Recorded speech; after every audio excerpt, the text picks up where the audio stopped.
$200. That's much $300. Olivia. You can't trust Olivia. You can't trust She come here tomorrow.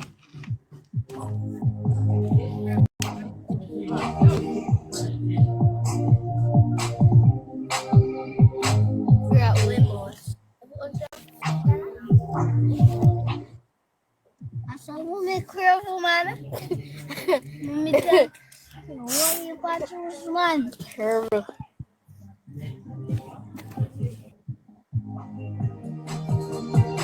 You know, sometimes you're a little careless with your phone, eh?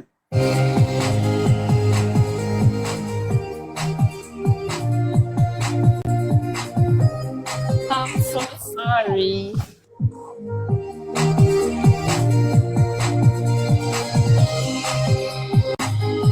Good afternoon to you. Well, it's actually evening. Hi.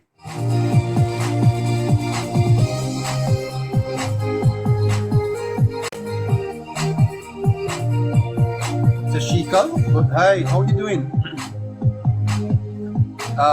Calera, who's that?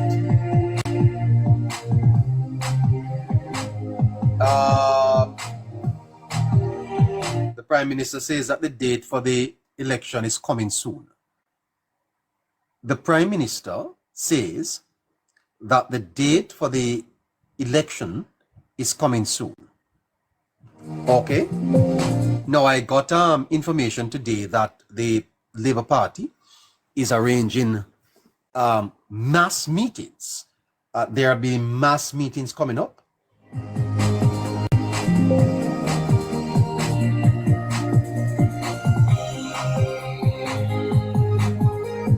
Stay focused. Can you inbox me? I'll send you some information, please. It's 15 minutes after 6 o'clock, and we're gonna go with you until about 8 o'clock tonight. Stay tuned for KC. He should be coming on any minute now. Stay focused. Are you friends with me on this platform? Just send me a message. Let me see if I can do that. No. There's no time like the present. So I've just followed you. I just followed you. Okay, followed you. Follow me, and I'll send you some information. Okay, sir. All right. Let's do this again. Let's come back over here and do that.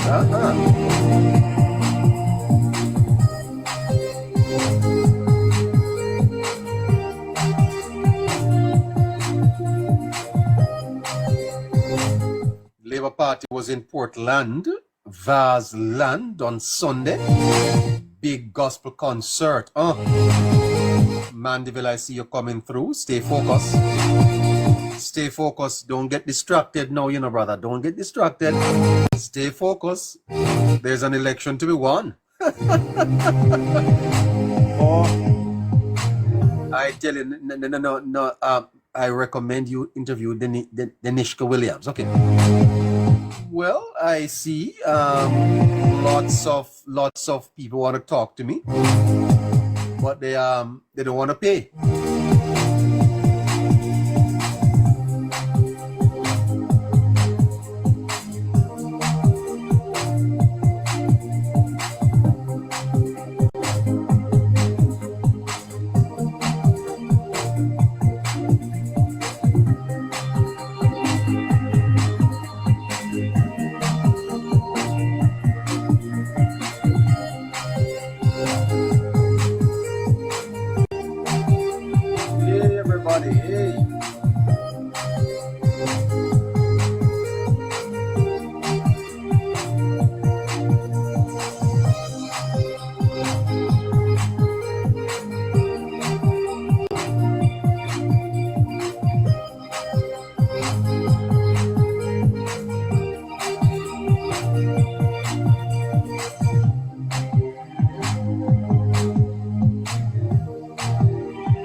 So until Casey comes, you're awesome. Thank you so much for the gifts. Thank you so much for the gifts. And we have to get this thing done.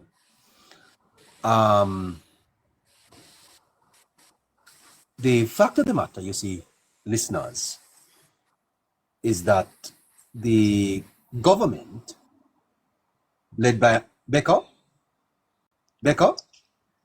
good afternoon.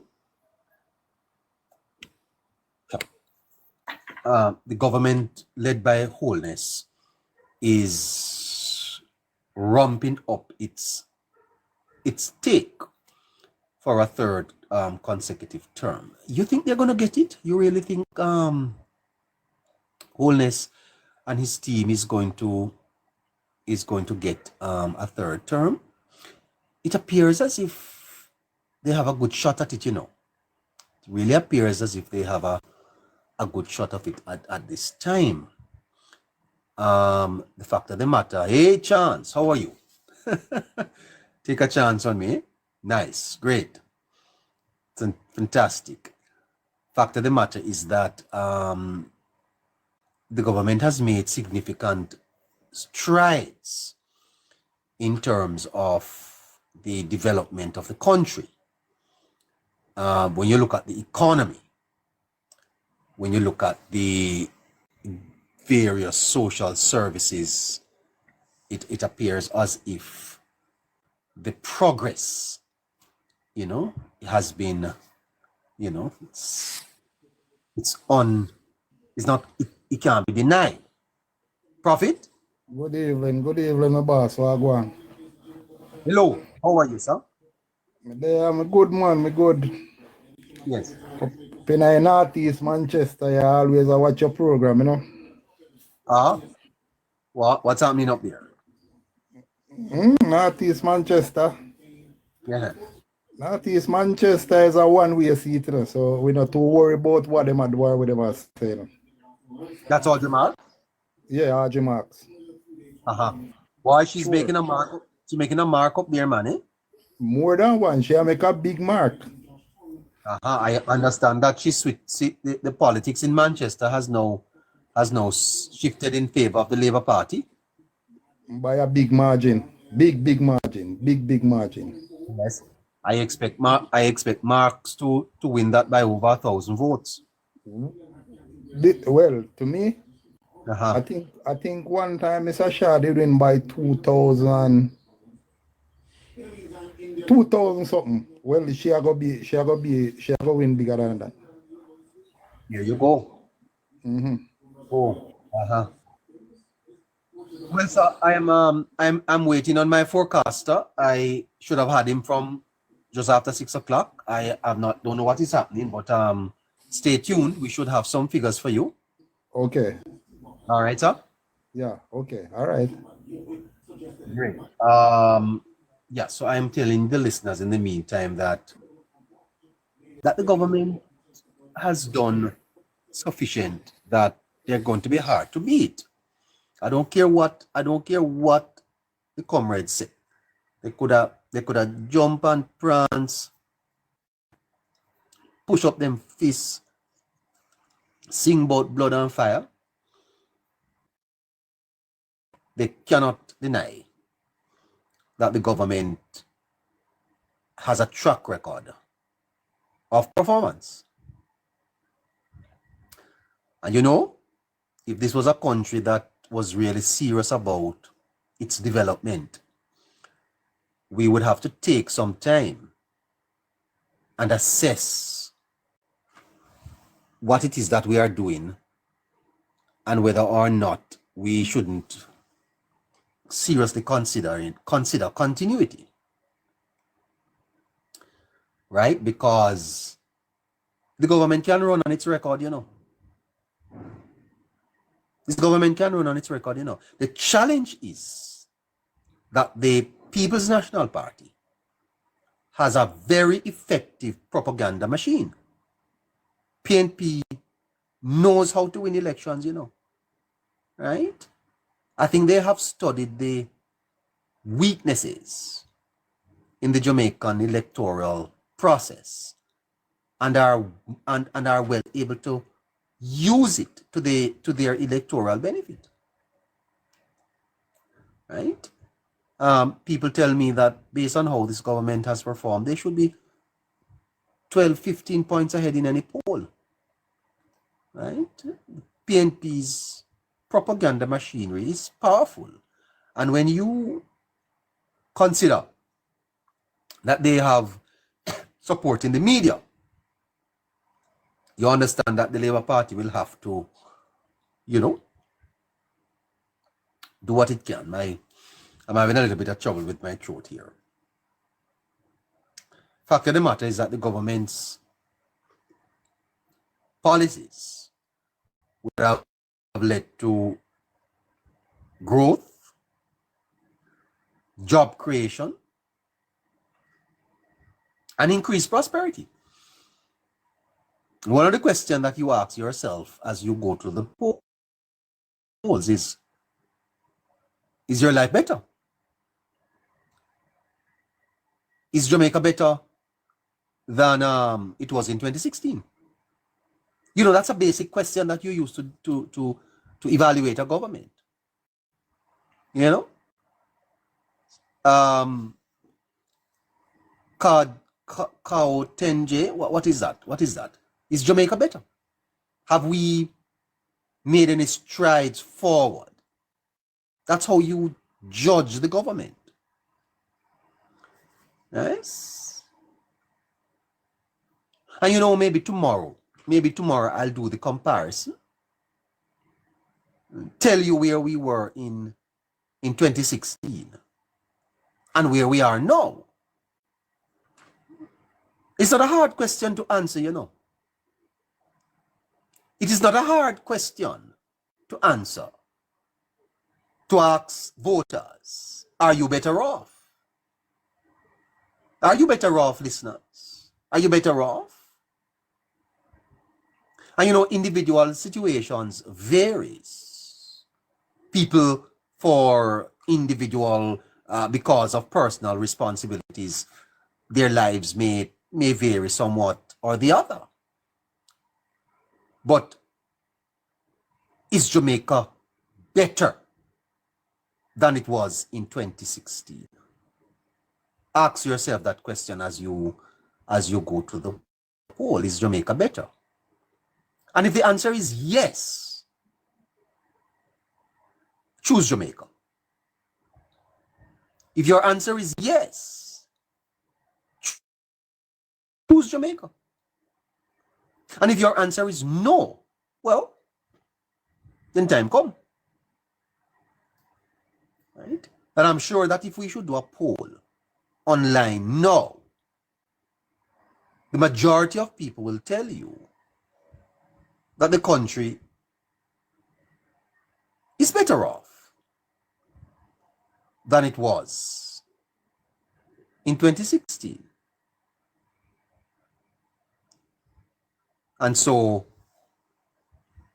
you don't have to look far. What we, by the way, I understand that there are polls that are showing significant gains for the Labour Party. I don't know if anyone else has heard it, but little birdie push things under my door from time to time. I get calls. I want to make sure that I am able to verify the information that the polling is showing positive momentum on the side of the Jamaica Labour Party. Is that true? That the Labour rights are opening up a lead, a significant lead in the polls? That's my understanding. My understanding is that the school bus policy initiative is positive, plain positive for the Labour Party. It is almost as if it is having the same effect as the 1.5 in 2016. Is that true? Well, that's my understanding, that the party has opened up a lead, a significant lead over the People's National Party. Wow. And they are going to be having some mass meetings in Montego Bay, Mandeville, Halfway Tree. I see the Prime Minister saying that the date for the election is soon. My understanding is that there is to be an announcement after the Emancipation celebrations. Wow. What an interesting couple of weeks we have ahead of us here. What an interesting couple of weeks we have ahead of us here. Kojo 10 is, what is your name, sir? What would you come here? Would you come here for 1 minute? Let me ask you a question, my comrade friend. Could you just send me a request? Let me ask you to, let me why you don't come and just talk to me for, but KAO, how you pronounce that? Where you pronounce that from? Yeah. I have contacts, man. I have contacts. Just come up here now and let me tell you. I said that I understand that the party, Jamaica Labour Party, is has opened up a lead over the offline. You want to speak to me offline? All right then. Send me your just WhatsApp. No WhatsApp. Just inbox me and I will talk to you. All type of people want to talk to me offline. I'll see what I can do. Let's be for Jamaica without politics. All right. You know, so politics affect every aspect of your life. Politics is what determines the price you pay at the pump and how much you pay for bread. So we have to talk about the politics. I'm going to give you 10 things that I have seen in Jamaica that has positive momentum for the Labour Party. Number 1, infrastructure projects. Record levels of infrastructure projects. Roads, highways, public transportation. Yes. Infrastructure. It's a pioneering period for Jamaica when it comes on to infrastructure. If you look on the capital side of the budget, you realize that the government is investing heavily in infrastructure. The government has also promoted economic growth. You know, they talk about no new taxes, and there's a narrative, a propagandist narrative that is suggesting that the government would have increased taxes. No go so. By the promotion of economic growth, creating jobs and opportunities for Jamaicans, these policies would have helped the government's revenue. And when government collects more revenue, then it can do more for the citizens of the country. My understanding is that they have done pension reform. Yes. Providing financial security for retirees. I also understand that there's a social pension for persons who have not made any contribution to the pension scheme, but if you are over 75. I have to ask. I gotta ask. I can't buy a dog. If I buy a Vehicle is good. Oh, it have what you call it again? No, me that more AC. 4 wheel. You have a 4-wheel, yeah. You see, I want to be talking. Why can you so like you want to give? What the thing? What is 4-wheel drive? All right, that is the people that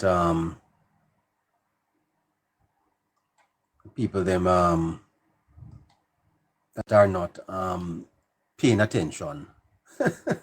They're from Trinidad. All right. Yeah. So That is what is happening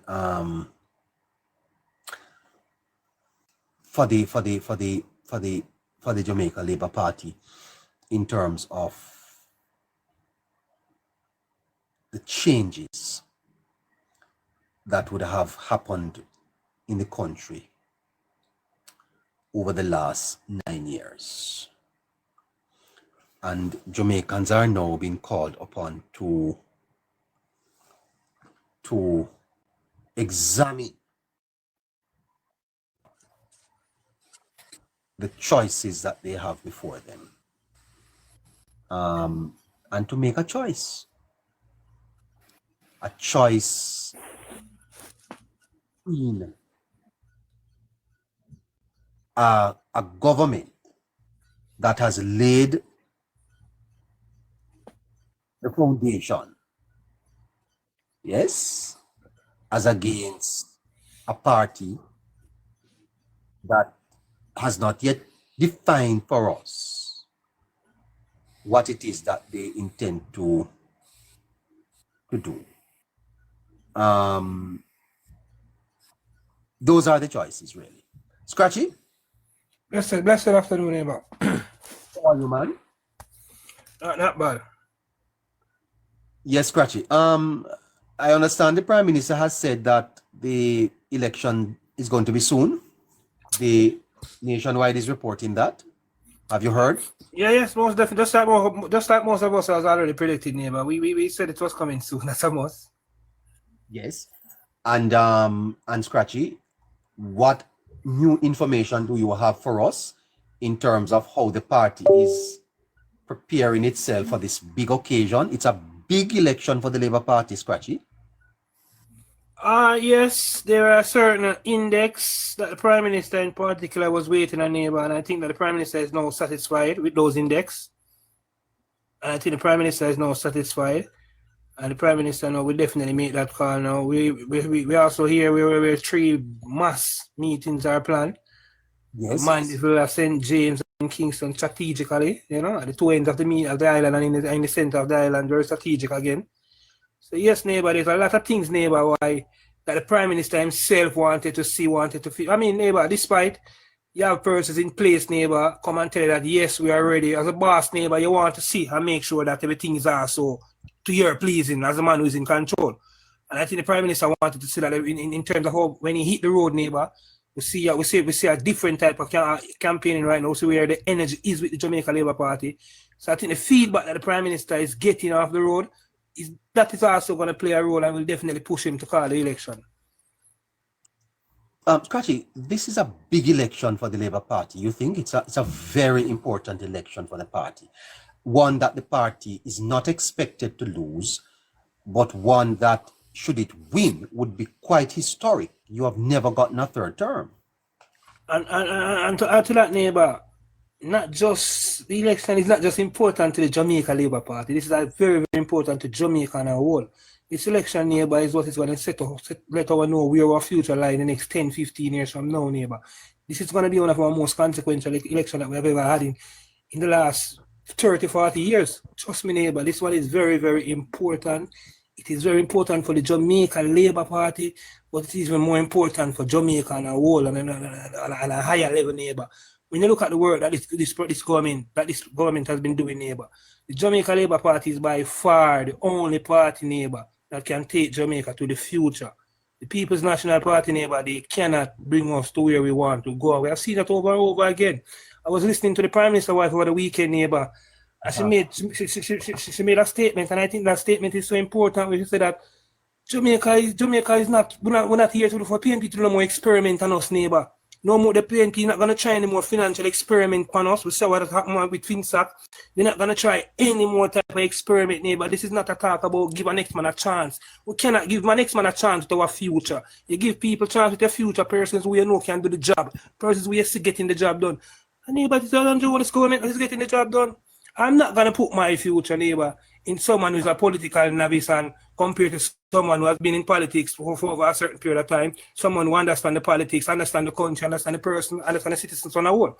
I'm definitely not going to put my future in a political novice. We don't have no time to train in neighbor. If we should elect a PNP government back to government Jamaica in neighbor, it's going to be a setback. Most of these persons, neighbor, they are not equipped to be certain type of ministers. It's going to be setback. So many things going to be setback. The leader himself, he has never been a leader in anything before, neighbor. Check Mark Golden resume, neighbor. Yes, persons told him and say he's a successful businessman, but tell me one business, neighbor, that Mark Golden has done where he was the one at the forefront. He was a leader making that move and giving initiative. No, neighbor, Mark Golden is a team player. He has always been a second or a third, and I don't want someone like that to be my prime minister going into the world, neighbor, where certain things going on. We need persons who can negotiate, persons who have steady hands, persons who understand leadership, neighbor. That's the person I want to be my prime minister. Yes, Scratchy. I get the feeling, Scratchy, that the interests are very high for this election among laborites, among comrades, among persons of no political affiliation. Why is it that you think that the interest in this election remains substantially so high? All right, for PNP, neighbor, for persons who support the people, the PNP and persons who support the People's National neighbor, the party neighbor, they are not used to this, neighbor. They are not used to being losing 3 straight elections and stuff like that. So that is where they are worried, and that is where their anxiety and their hype is coming from, neighbor. They don't want to get this third defeat, neighbor, because it will be devastating on them party.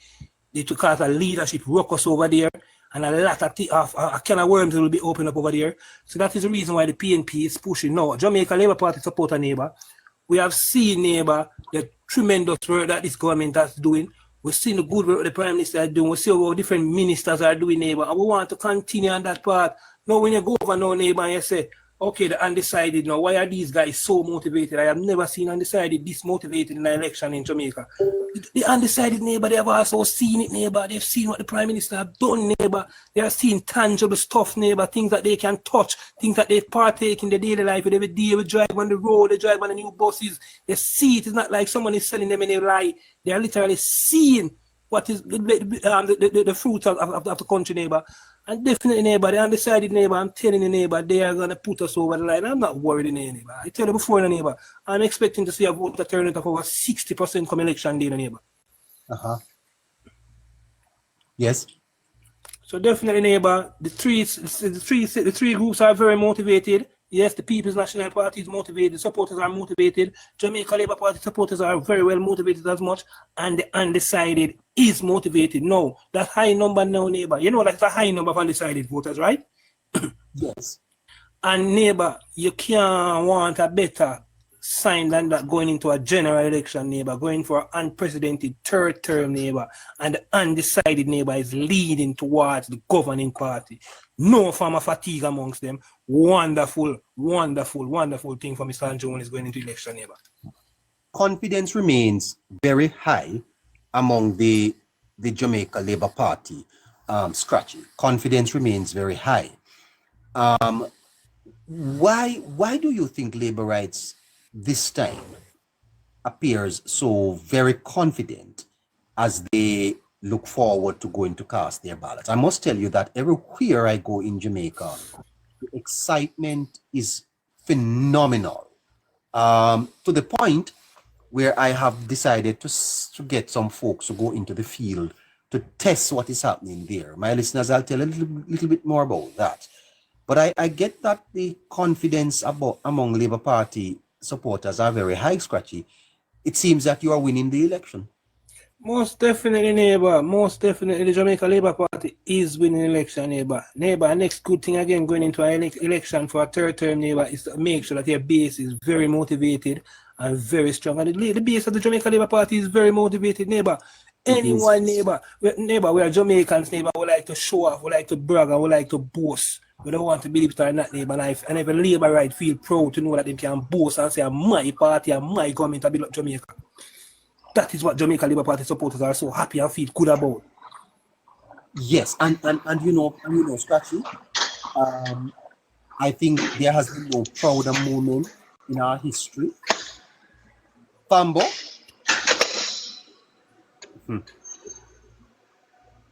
I think there has been no prouder moment in our history than to see the country moving from debt indebtedness to now manageable, from a country where crime, we were the murder capital of the world, to now a place where people are beginning to sleep with their windows and doors open, from a country where people could hardly get jobs, to now a country where unemployment is 3.1%, from a country where poverty was over 16% to now poverty being cut in half, Scratchy.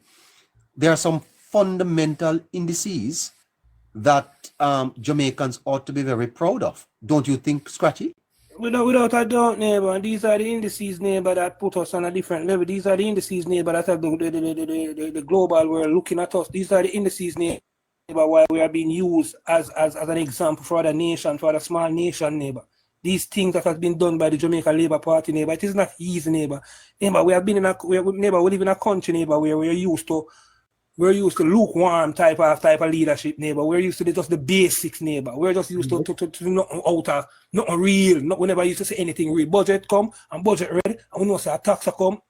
We don't see anything tangible going up in the country. We just know say, all right, that is it. Neighbor, when you see our government, neighbor, when the government goes to present the budget, neighbor, and the whole country is listening to the budget without any form of fear, or any fear monger, any form of anxiety, or nothing, that they don't have to worry about any new tax being introduced. That is a wonderful feeling, neighbor. And the Jamaica Labour Party has done it over 10 budget cycle, never done before in the history of Jamaica. So there's a lot of firsts with this government, neighbor. Some persons, I understand, they are not used to it as yet because of the rapid pace that the government is moving with. But trust me, I task those persons to please catch up, because we can't afford, neighbor, for the government to be moving much faster than the citizens of Jamaica.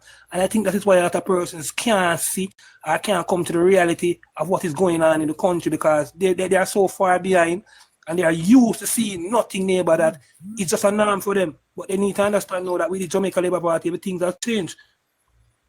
Scratchy, a government that has reduced crime in 1 year by 43%, that has unemployment at 3.1%, that has not raised taxes for 10 years, ought not to lose an election, Scratchy. Do you expect the party to win?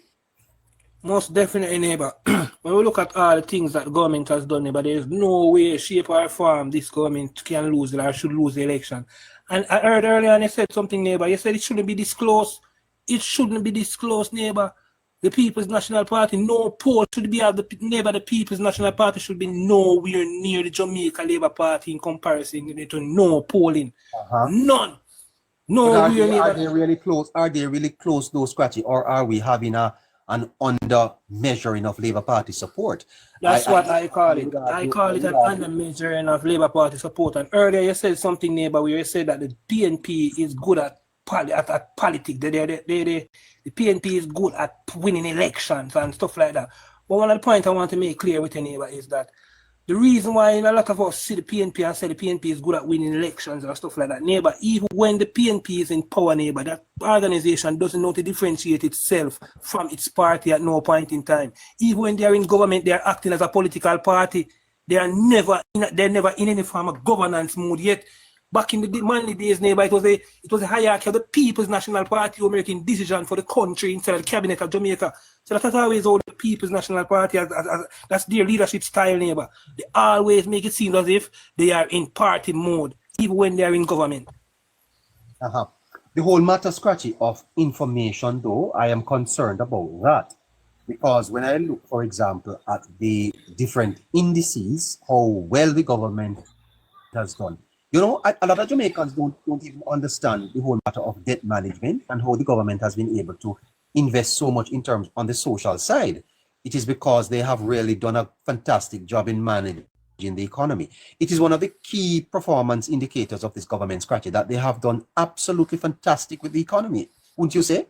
Neighbor, every single thing that we are seeing being done right now, neighbor, in terms of projects, whether it want to be any road projects, the 100 water projects, the urban centers, the increase in the compensation package, neighbor, it is all being done as a result of the wonderful work of the economy. We hear the Prime Minister tell us, say, yes, the economy can name. This is what it means when him say the economy can name, neighbor. Nothing. So that's why I hear the Prime Minister tell the neighbor.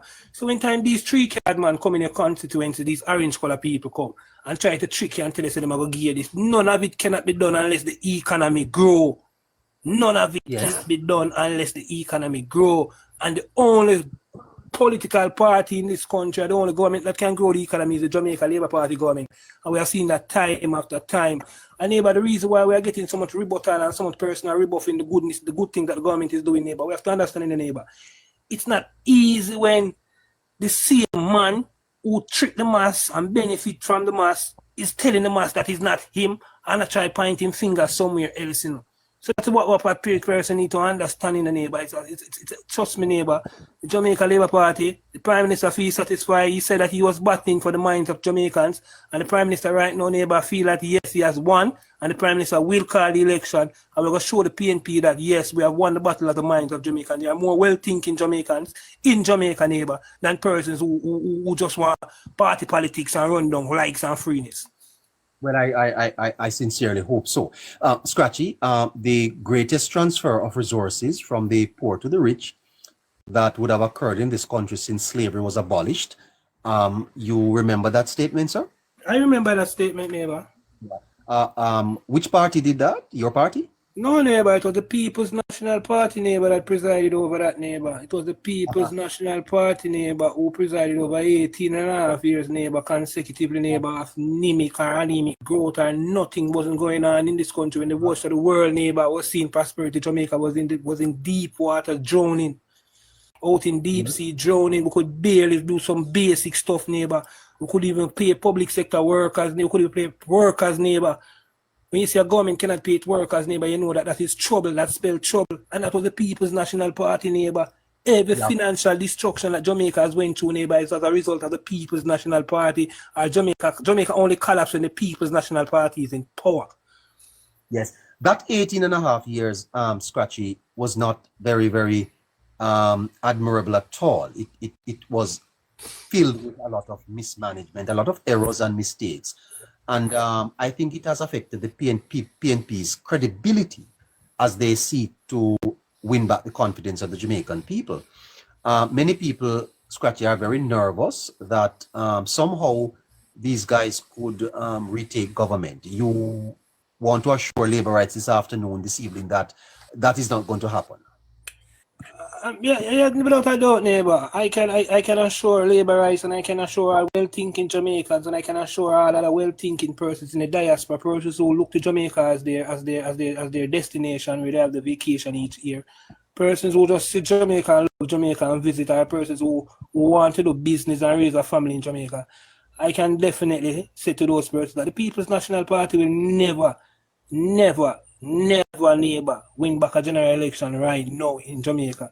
Neighbor, the part that Jamaica is on, neighbor, we have never been on this part before. Finally, neighbor, we have a police force, neighbor, where we have seen some form of order now, neighbor. We are not seeing that much where persons are protesting against police again that much, neighbor. We have seen the police force taking time to change right before our eyes, neighbor. Right in front of our eye, we are seeing that change taking place with the security forces, not just the police force, the security forces by extension. We have seen a 43% decline in murder, neighbor. That is nothing normal. Remember, neighbor, you talk about murder capital.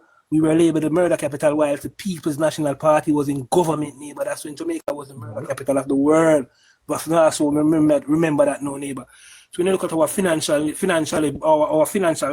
bucketive now, neighbor, we have a GDP of 68% to GDP. That's coming from 120, 130% when the People's National Party was in power. Again, neighbor, that is where we get the breathing space where we can have 100 water projects going on, neighbor. That is where we get the breathing space where we could add $200 billion to the compensation package of public sector workers, neighbor. That is where we get the breathing space, neighbor, where you can see, neighbor, where we are planning to advance the national stadium, bring it to a first class level, neighbor. That is where we get the breathing space where where we could have a social pension program, neighbor, where persons who didn't participate in the formal pension program while they were working, didn't contribute to that coffers, can still benefit now from that program, neighbor. You have seen an increase in the part program, neighbor. It is the Jamaica Labour Party that increased part lunch from 3 days a week to 5 days a week, neighbor. So when I hear the PNP talk about education, neighbor, sometimes I have to stop back and question them, neighbor. Go check what was the PNP total budget for education for 2015-2016. I think you should point out too that it was your party that lifted cost sharing, the Jamaica Labour Party. Exactly. And fees from hospital. Two of the largest social policy ever in this country. A lot of people need to be aware of that, sir. Exactly, neighbor. So sometimes, neighbor, when I hear persons say, listeners online, and I tell you this, them are going to hear it because it is the truth. There was a time in this country where people stayed home and died. They stand at their yard and dead because they could not afford to go to the hospital. Exactly. There was a time when people used to choose which one of them pick me to send go to school because they couldn't afford the school fee. Uno don't get me started here. I want to behave myself. Hold on there, Scratchy. Stay where you are. We have two comments online. Yeah. Pan-African? Pan-African? Yeah, let me just interject. Scratchy. Hold on, this, sir. I don't like that picture you have. Which picture? You're promoting smoking and smoking is bad for your health. Oh. I soon change it. I change it every couple of weeks. I soon change it, man. But more ask Scratchy a question. Don't come back up here with it. Yeah, man, I soon change it. Scratchy, more ask the part where more people added to part under your government. My government don't need to add more persons to part, sir. We remember, so we have a drop in the poverty level by 8.5%. So once there's a drop in poverty, once there's most persons working, don't need to add more persons to part program, sir. But that's not what your this man McKinsey and the rest of them said. They said more people that the campaign trails. They said more people were added to part. That's the accomplishment of the government. From 2016 to now. Yes, from 2016 to now. Compare over the years. From 2016, there's more persons. Poverty, remember, sir? Remember, poverty raised to almost 21% at one point in time after COVID. More persons were added to part during that time, of course. So you created more poor people. We created more poor people, sir. I said that poverty. Part is for the poor. I said that COVID, as a result of COVID, you remember what COVID did to the whole world and not just Jamaica alone? You remember how many persons were out of a job? Imagine if it was the People's National Party in government when time COVID struck. Just imagine. So those people are still on part? If they are still on part? Yeah. I suspect that a lot of them kids are still on part, of course. Listen, sir, part program is not just for poor people alone. Even persons who are who can financially send them kids to school are still using the part program. So don't just come make it look like the part is a poverty thing or just a poor people alone. Part is program of advancement through health and education. It never said nothing about poor. Yes. It's a program of advancement through health and education. So no matter it don't matter if you're rich, it doesn't matter about we say everybody from part person and part, sir, who can send them kids to school, but they still say, all right, this is a government program, a government initiative. I try going to school, so why not make use of it? It's not to say that I am poor or I am rich or whatsoever. But we have to understand that despite what was part was program that was started, part was, even though it was their neighbor, the social program neighbor, it wasn't meeting the needs of the persons who it set out to target neighbor. You mean advancement? It was keeping them poor. Yes, it was also keeping them poor neighbor. So what the government did, the JLP government in the neighbor, even the Prime Minister neighbor, it was the Prime Minister who introduced a special part in the neighbor, where in back to school time in the neighbor, parents get up to 10,000-20,000 in the neighbor towards them kids, to buy uniform and stuff like that, What are you saying to me? Yes, neighbor. It is the Prime Minister that kind of come and revamp and change a part. A lot of stuff changing part. Kids was getting lunch maybe 2 or 3 times. The JLP now I'd push it to 5 times a week. Well, here you go, sir. Pan-Africanist. Anything else? So part is not strictly about poverty. Part means program of advancement through health and education. My friend in Portmore, my friend comrade in Portmore. Come in now. What? What you do? A long time in the company platform. I see you checking me on all over the place, you know. No. You are my church brother. You must not do that. You are my church brother in the Lord. We are brothers in the Lord, so don't do that. You and I are good friends. Don't do like that. that. Don't like that, Right. Madiba. Okay, so yesterday I was listening to the Prime Minister, you know. The Prime Minister make a speech. You listen to the Prime Minister, comrade? Yes, man. Someone want to know when the election. The man said in his first 100 days. Hold on. He said. The Prime Minister said in the next 100 years, when he become a Prime Minister, he's gonna fix an election date. No, this is the first Prime Minister in the 100 years? 100 years? No, man, days. Okay. Yes. He's gonna do a fixed election date. No, this is the first Prime Minister in the history of Jamaica is taking this long to call an election. Different from Siago in 1989. Man, you Hold on. Yeah, but you know, say you don't like what we talk there. But you don't hear him and say, I'm going to call the election soon. Hold on. Just give me a few when I'm talking. I like to have the compare program. Just give me a few. Yes. So the man said, I will understand in 1989 because of Gilbert with Siago. So I understand with Siago part. But if he is the best, the Prime Minister declared himself that he is the best Prime Minister ever in the history of Jamaica. So why is he taking this long to call an election? Is the first Prime Minister take this long to call an election? If he's so confident and know that when he call election, victory is his, why he take this long to call an election? I'm gonna tell you why. Because he don't want to keep a little bit. Going a little bit more. Keep on belly. I go run your sister. But neighbor, this is what I don't understand. Neighbor. Our constitution clearly states a day when the election is to call by, right? So why the PNP keep running around and saying the Prime Minister is afraid to call the election? All right, Scotchy. The Parliament, the 5-year term ends on September 15th. That's the first sitting. Yeah, but Pan-African, we are now near September 15th, so the Prime Minister still have time to call the election. After September 15th, you can talk. Scratchy, that's 49 days away. It doesn't matter. You need 21 days to come. Hey, the law tell us you need 21 days from nomination day to election day. So we're in good stand, sir. Sir, the law tells you that you need 21 days from nomination day to election. So the Prime Minister is well in his remit to call the election, sir. Now give me a few, Scratchy. I'm going to stay on neighbor platform. In 2020, the Prime Minister, 1 year due, the Prime Minister declared a general election now, pandemic.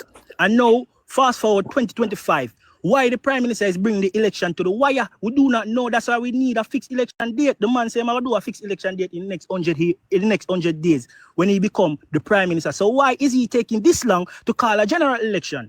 So comrade, let's be real, let's be fair now, because sometimes we talk about the Prime Minister like him is not a human being and have extra powers. You never yet set out a timeline to do something you miss it before because of other things.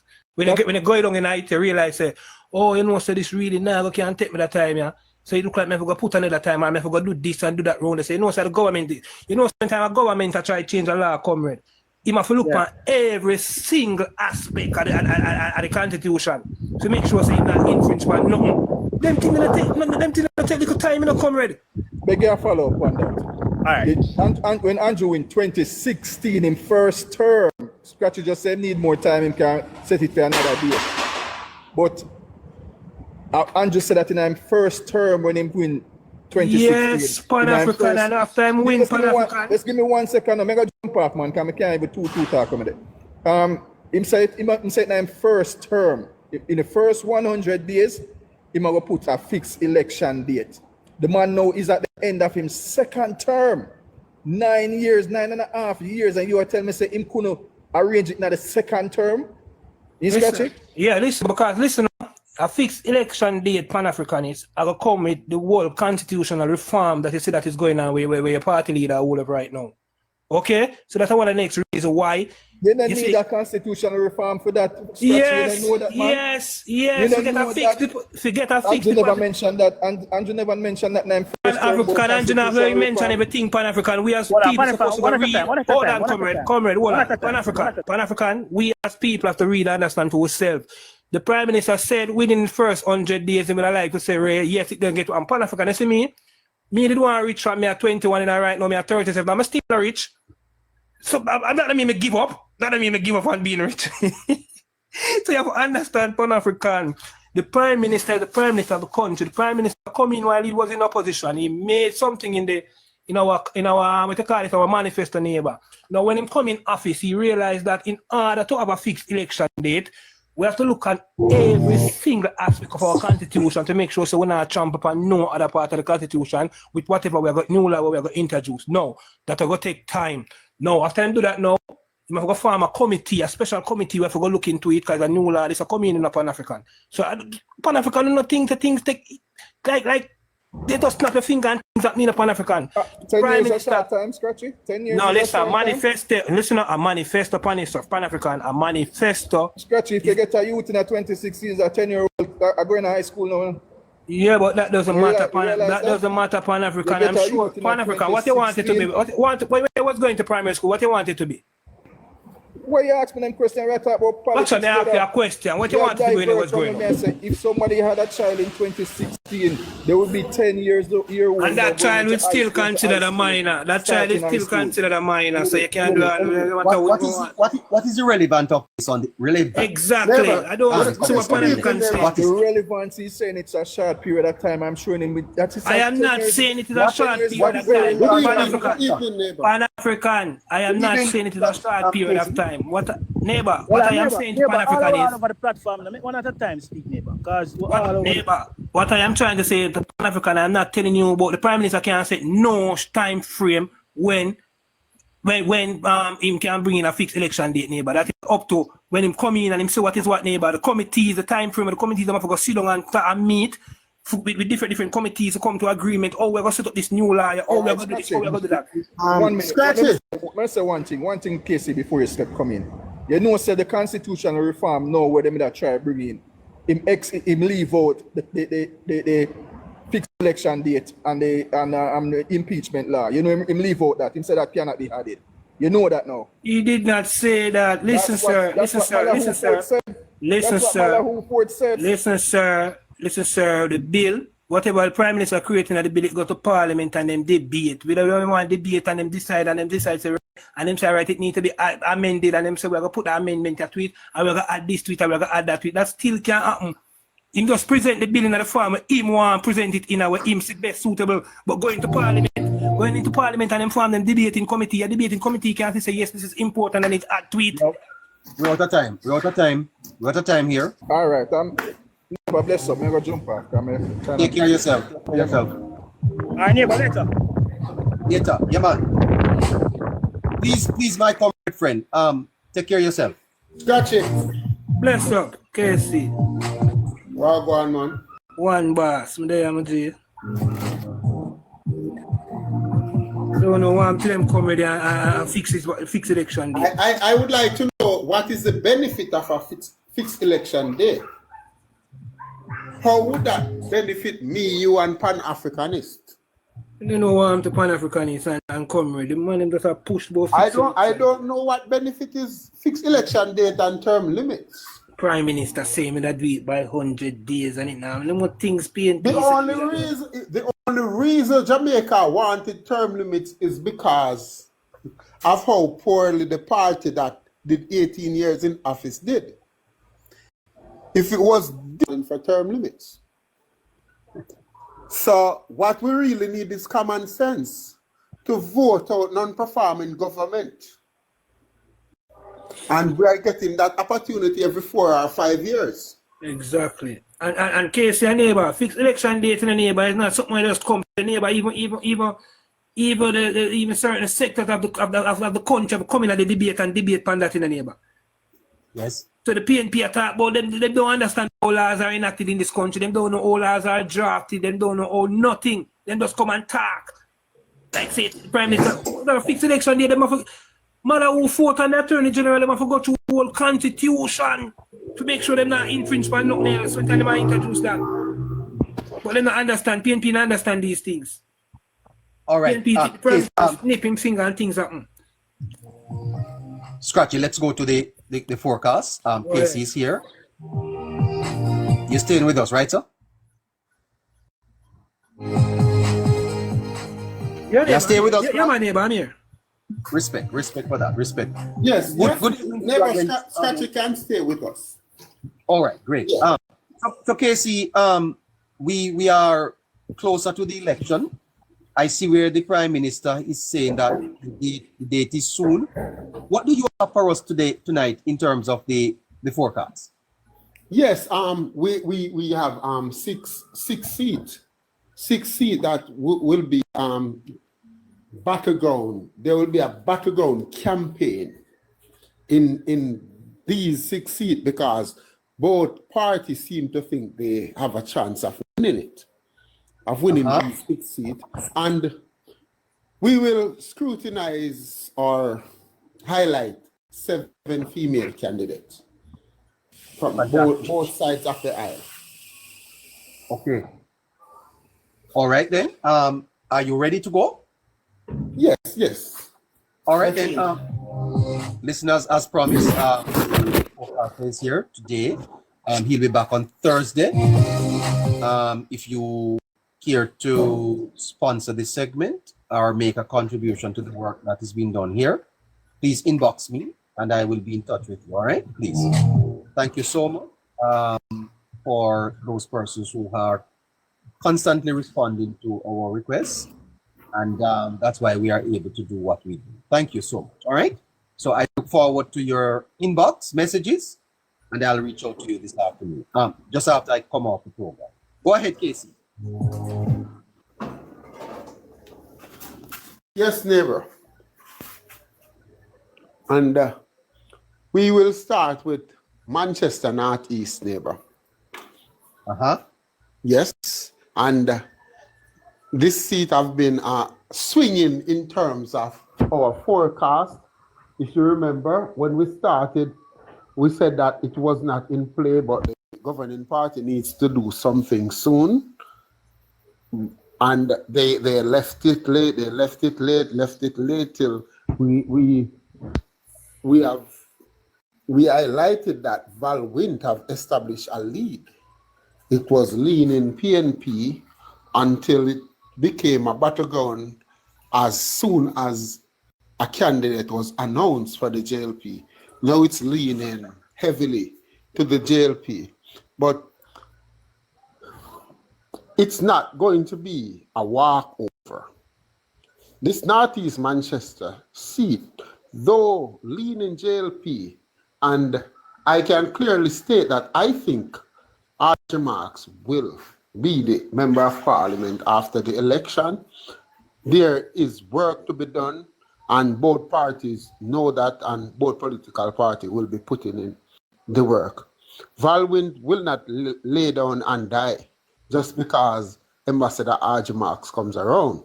He knows he has an uphill task, but he will have to believe. The PNP have been pumping a lot of resources in that constituency, and I don't expect it to stop.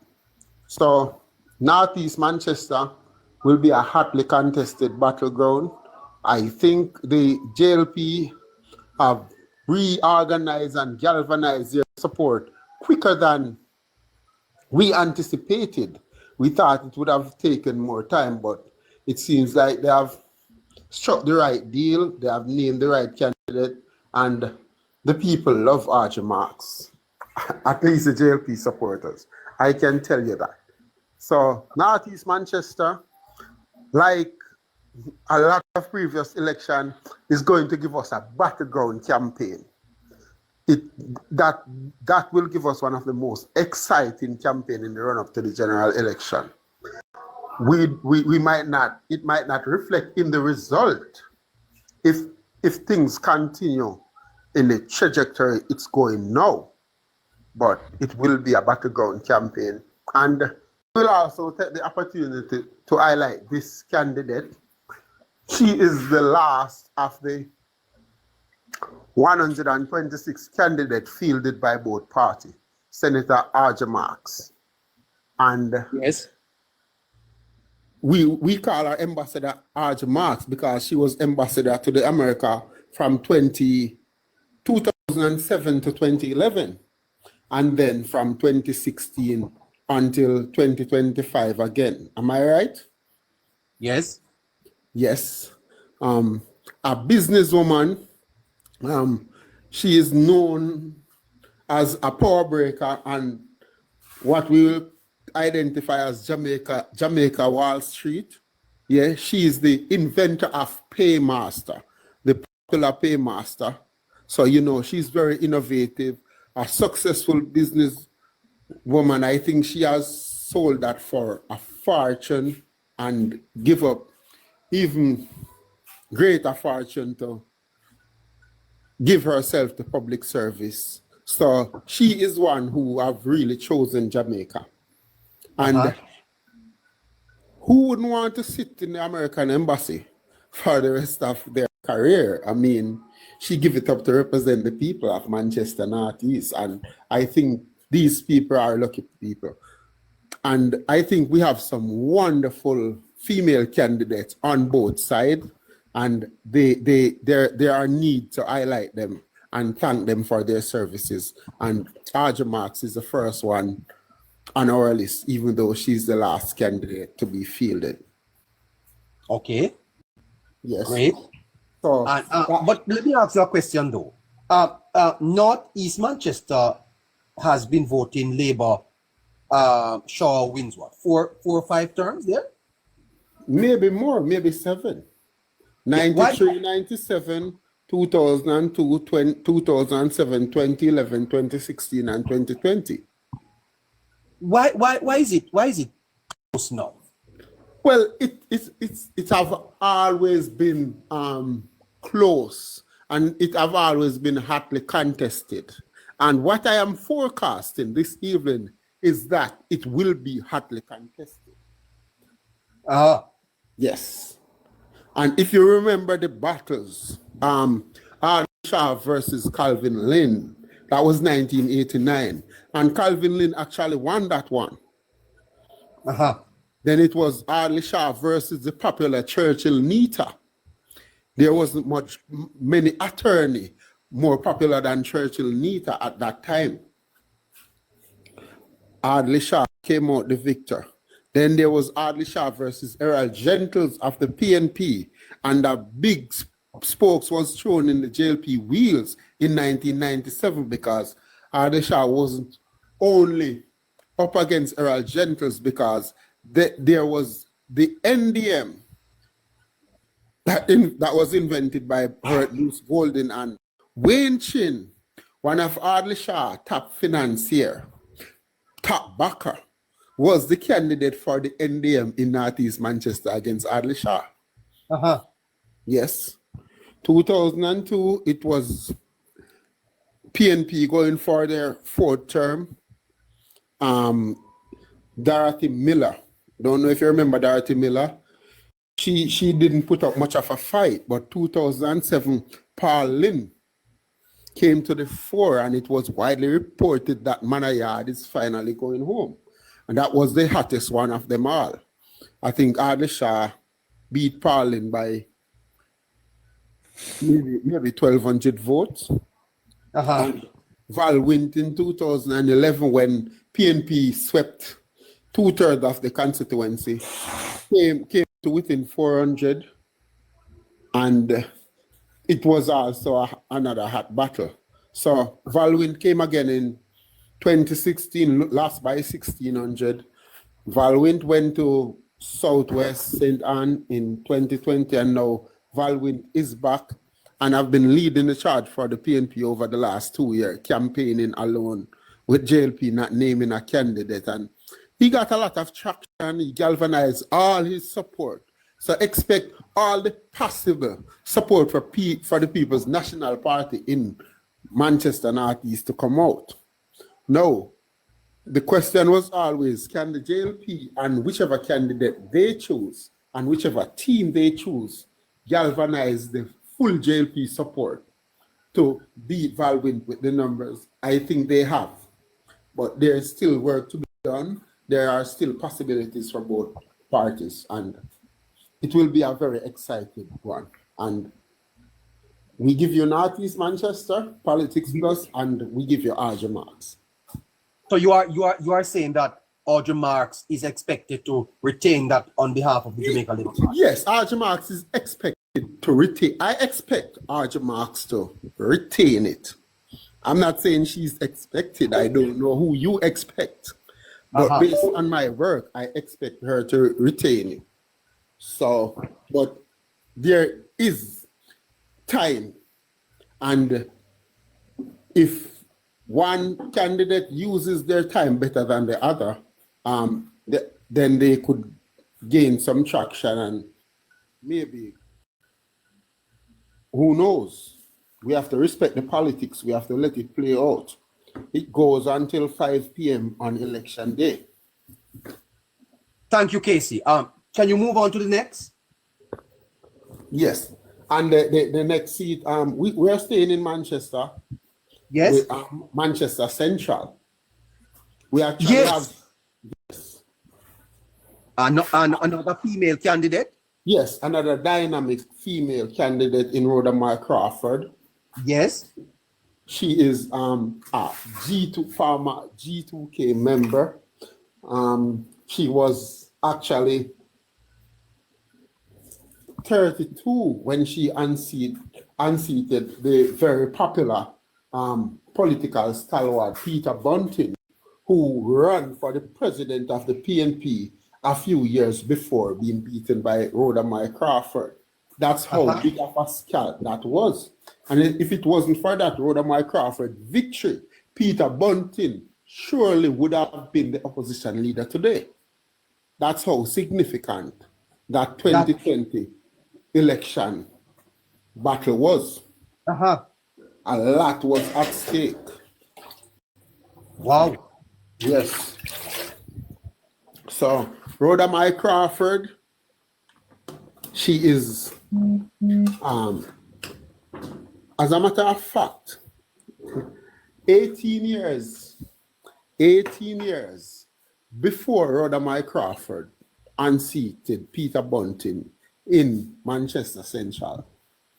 And then, let me see, 14-year-old Rhoda Mar Crawford was a very active member of the JLP campaign in Manchester Central, supporting none other than former JLP candidate Norman Harn. Yes. That was John Jr.'s last stint. And if you remember... How long did the PNP have that constituency? But since 1989, right? Yes. Yes, they did 31 years before 31 years in central Manchester. Yes, before Peter Bunting last did to Rhoda Mar Crawford. Yes, and Rhoda Mar Crawford at 14 was a part of Norman Harn's campaign. The then JLP candidate Norman Harn was going up against John Jr. in John Jr. last battle in central Manchester. John Jr. won comfortable at the end, but like I'm talking about this battleground campaign, it was a very exciting campaign. It was a battleground campaign. It was one that the JLP went strong and the PNP had to come stronger. He took over from Panton, right? Mm-hmm. Norman I don't think Panton had run. No, he didn't run, but yes. He was the candidate. He was the candidate. I remember that big meeting with Edward Siaga, Norman and everybody. Lisa Hannah Panton at the time. Yes. Yes, was also there in central Manchester. JLP. And I tell you this, Casey, when Panton was up against Junior, it was widely expected that he would have unseated Junior. Yes, but for some reason, yes, but for some reason, he withdrew. Yes. Well, there is a story behind that, but leave that alone. Yes. Go ahead. Well, I don't know that story. No, neighbor. He got a big job offer. Yes. Yes. Well, I don't know that story. Scratch, you're going to have to tell me later. Yes, so Rhoda Mar Crawford happened to be a blessing for Manchester Central. And I was there over the weekend, neighbor. I was there from Thursday until Saturday in central Manchester. And I can tell you, I did my sounding. And Yes. the general consensus is that Manchester Central has strong PNP support, but the MP is strong. And when I ask about the councillors who lost, they say, yes, the councillor lose. Especially in Patrick's, they said the JLP councillor around here, he was the big man and he died, and a little man came and he lost. But it will be different in the general election because the MP is strong. And that's comes specifically from my comrade cousin-in-law that I question on the matter. Yes. He said, yeah, the MP is strong. And when you ask everybody, and they're saying this about a first-time MP, the MP is strong. Yes, there is Kingdom campaigning, there is the PNP campaigning, but this MP is strong. That's what the PNP are saying. As far as the JLP and the neutrals will say, I don't really want to have much to do with the politics, but she is a good member of parliament. And the JLP supporters has nothing bad to say about Rhoda Mike Crawford. They worship her. They are grateful for her. They love her work and they're willing to give her a second term. So there aren't many things working against Rhoda Mike Crawford. As a matter of fact, what I also found out there in central Manchester is that in the local government, though it was 4-0, I expect the JLP to carry the division 3-1 when the general election comes. Sorry, you're expecting the Labour Party to win 3 of the divisions in Manchester? In Manchester Central.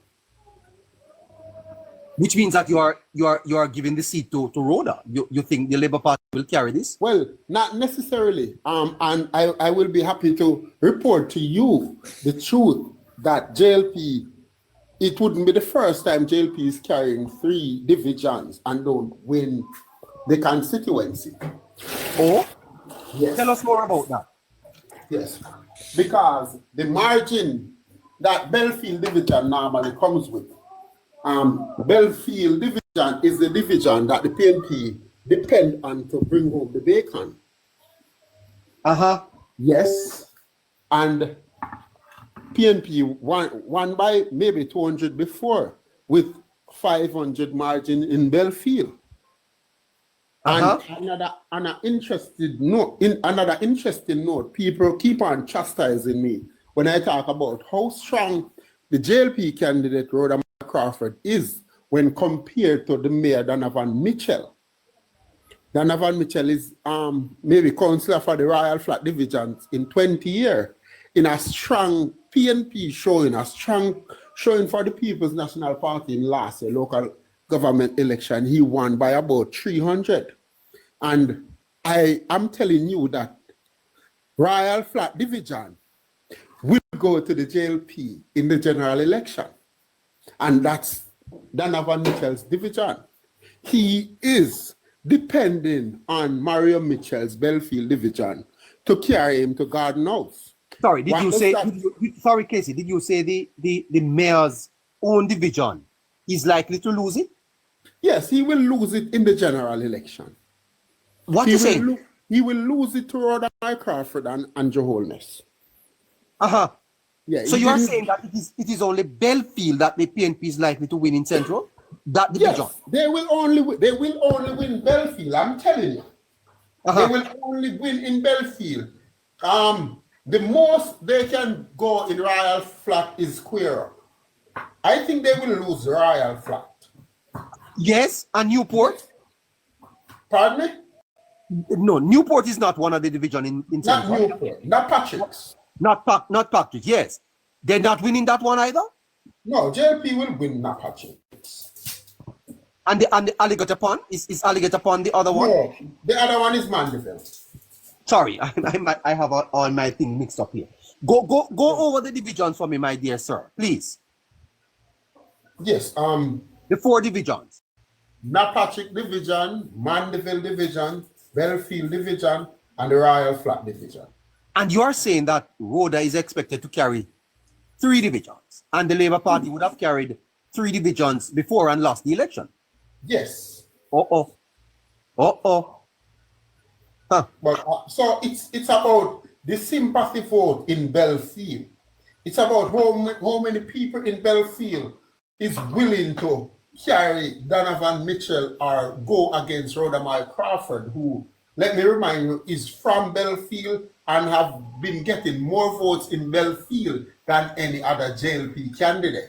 Do you have the results out of Belfield in the last election? The last election. Let me check. All right, listeners. This is so interesting that I'm probing a little bit more. We are looking, of course, on some of the battleground seats on a Monday. On Mondays, we do this. On Thursdays, we give you the election results. We are covering 6 battleground constituencies tonight. And we are going to be looking at some of the women that are running in the election 2025. Of course, the Prime Minister is suggesting that the election will be held soon. My understanding is that the party has called 3 mass meetings. Scratchy? Yes, neighbor. Yes, you hear anything more about the mass meetings? Yes, I hear that it's Mandeville, down there in St. James and in Kingston, after 3. Uh-huh. This is a sure sign. I think the election will be announced at one of these mass meetings, Scratchy. I don't know, the Prime Minister will be calling it in Mandeville again. I doubt that. Yes. Yes. But personally for me, neighbor, I think the elections will be called in rural Jamaica. In rural Jamaica? Yes. That's Montego Bay? Yes, I think it's gonna be in Montego Bay. I don't think it's arbitrary. Yeah? 150 strong? Can't be wrong. Drop 200,000 in some shops, Gracer. Yes, I think I'm expecting to see. I don't know, neighbor. We know Kingston, you are the capital, but St. James is boy, listeners, you're gonna have to give me a little time. Let me take some time off to cover this for you. But Scratchy, aren't you amazed to hear what is happening out of Manchester? That I mean, definitely, neighbor. Very, very, very, very, very amazed, neighbor. One of the things, neighbor, I just didn't want to interject Casey because he was on a roll and he was very on point. But I want to understand, neighbor, with Northeast Manchester, neighbor. Yes. But for me, neighbor, in every parish, neighbor, I have what I call a mother constituency. And for me, in Manchester, Northeast is the mother constituency for me, for the Jamaica Labour Party. Yes. It's the easiest one that they can win. Yeah, meaning this is where the hype is coming from. This is where the momentum is coming from. You know? Uh-huh. You're seen as the more stronger constituency down there in the parish. A lot of eyes are on Manchester, you know, Scratchy. Yeah, as a matter of fact, I can tell the listeners that if you see Rhoda carrying Central, and yes, neighbor. Yes, sorry, he's back. Let's go back to the forecaster. Go ahead, sir. Yes, neighbor. The result from the local government elections. The last, you have the general election there for Belfield? No, the local government election. I thought that was what you asked. Well, go ahead with what you have. Yes. Okay. The Belfield margin, neighbor, was 524. That was the margin. That was the margin in Belfield. Yes. And remember, this is a strong PNP showing and a weaker JLP showing. The last local government election, especially in Manchester. And in the Napatchik's division, the PNP won by 114. In the Mandeville division, the PNP won by 200 and under 200, neighbor. Mm-hmm. Yes. Yes, yes, neighbor. They won by 220 and 27. And Royal Flat? Royal Flat Division, the PNP would have won that by, let me see, 339. Okay. Yes. And these margin in Napachicks and Mandeville will be wiped out easily. And also in Royal Flat.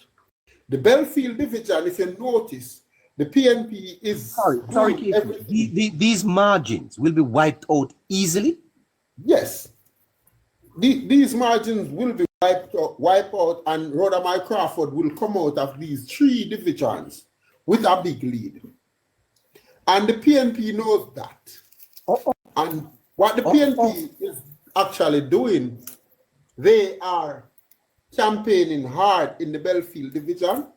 I see them having spot meetings at corner shops all around Belfield. Almost every other day, neighbor, because they are looking for something like an 800 majority in Belfield. Out of Belfield?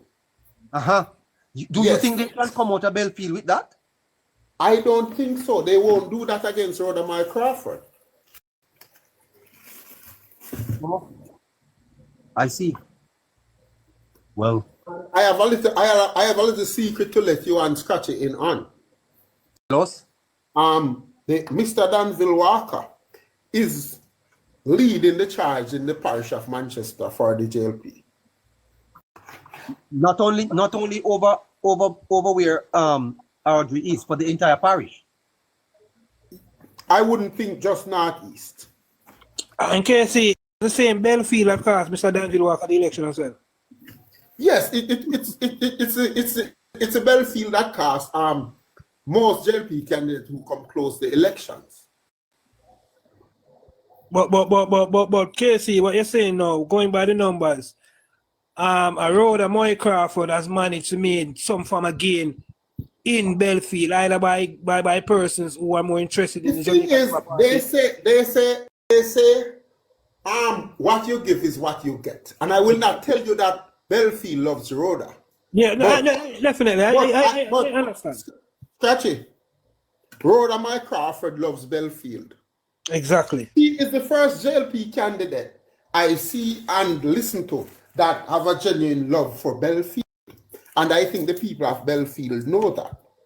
And Casey, they're asking you to repeat the local government numbers, please. No, it's on the EOJ website, you know, neighbor. I know, but for the benefit of the listeners. Anyway, the local government numbers. Remember, I don't have the laptop here, you know, neighbor. Oh, all right, yeah, fantastic, no problem. I understand. Go ahead, sir. Just go ahead. Wrap up with Central Manchester. Yes. So Central Manchester again. I think it will be another hotly contested seat, a battleground campaign. I think Rhoda Crawford is way stronger than Donovan Mitchell. The PNP have over the years the stronger team in Manchester Central. I don't think it will be so this time around. I think the JLP is as strong as they need to be. The PNP have traditional support, maybe more diehard people, but I think the JLP have the policy, the platform, the ideas, and all the mechanism to get out the people who are not so diehard and will vote on policies and will vote on the job that the government has done so far. I think there are a lot of well-thinking supporters and voters and Jamaican in Central Manchester, probably more than any other constituency. And it's another reason why it's so difficult for the PNP to unseat the best MP that Central Manchester have ever had. Oh, you are giving Rhoda Central. Yes. Jamaica Labour Party is going to win Central Manchester, and also Northeast Manchester. Wow, Rhoda Moy, what an MP you have been. Yes, neighbor. And neighbor, For me, personally, and Casey, I think neighbor, you see, and Jamaica Holness neighbor. Yes. I think we underestimate this man so much, neighbor. This man is a genius, a political genius. This man is a strategist, neighbor. Neighbor, I don't want you to think that Touchy. Marks going down there in Northeast. Touchy. Yes, Casey. Speak for yourself. When you're talking about underestimating Andrew Holness, don't say we. No, not here. I know what I mean. A lot of the political pundits and a lot of the underestimate his political experience and his political strength and power. Say they have. Yeah, they have. When you look at a Northeast Manchester neighbor with a RG Marks coming down there in the neighbor. They say politics is local neighbor. RG Marks coming down there saying the neighbor is not only in good sense for us Northeast Manchester alone, and it's gonna be a beneficial for Manchester and a whole in the neighbor. My reason pointing out this, and my point I want to make to you. Neighbor, there's no other parish in Jamaica that has more returning residents than Manchester, neighbor. Manchester has the most returning residents. No. Miss Arj, where most of our returning residents come from, neighbor? The United States of America. No, neighbor, look at these persons don't partake in the election process, you know. But neighbor, trust me, a person like a RG Marks will definitely bring out the upper and the higher echelon of Manchester, wherever they are from, to come out and vote in support of the Jamaica Labour Party. Trust me, it's a master stroke move by the Prime Minister in putting RG Marks down there in Manchester. Trust me. Yes. So you have to look at the broader parish for that candidate. And unlike South Manchester, neighbor, the JLP haven't thrown their former aspirant in other constituency. Where you see Mr. Dunkley go in Western St. Andrew, while Adrian Pierre is in Southeast St. Anne. Hyjan McCulskey and Omar Miller are both in Northeast Manchester as a part of RG Marx's team. Yes. All right. Very extensive work, Casey. Let's move on. Where are we moving from now? We don't have a female candidate to highlight here, but we can't go Manchester. We can't go to Manchester and leave out Manchester Northwest if we are talking about battleground. Wow, what a battleground this one is. Let's hear what's happening there. Damian Young, Michael Phillips. Give us the analysis. So far, Casey, you have the Labour Party winning 2 seats in Manchester. That's Central and Northeast. This is really not about just a forecast. Yes, I have them leaning JLP. I don't know if what PNP can pull out of the hat, but I expect it to go on the same trajectory, and I expect JLP to bring home those 2 seats with those 2 beautiful ladies. And you realize, I don't know if you realize, but when I speak about those ladies, I don't normally mention their beauty because I don't want people to think that's just what they have on show. Yes, they are beautiful indeed. Yes. So I expect Ambassador Marks and MP Rhoda Mike Crawford to return to go to Parliament. I expect Rhoda Mike Crawford to be in the cabinet to form part of the next government, either as a minister or a state minister. Yes. Yes. I think she has completed her and she has done her job as the best MP. And Prime Minister Holness, I'm watching you. Yes. Wow. Go ahead, Casey. Go to Northwest for me, please, sir. Northwest Manchester. Wow. And another thing scratchy. And people say we are biased at times. But the JLP seem to be coming up with the best candidates. Better and better candidates. I don't know why. They just seem to be finding better talent. Wow. And I think politics is lucky to have Damian Young. Wow. Yes. Politics is indeed lucky to have Mr. Young and Young at a time when Northwest Manchester is getting fatigued, is getting tired of the representation of the PNP.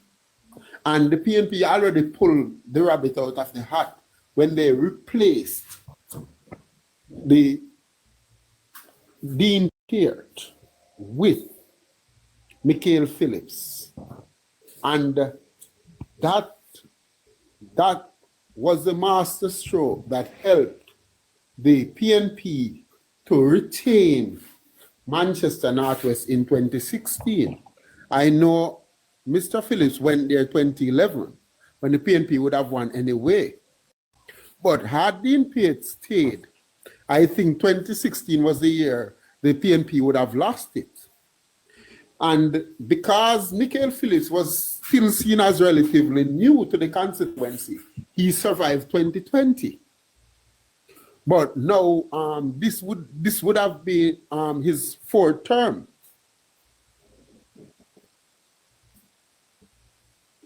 He's going up to be a 4-star general this year, 2025.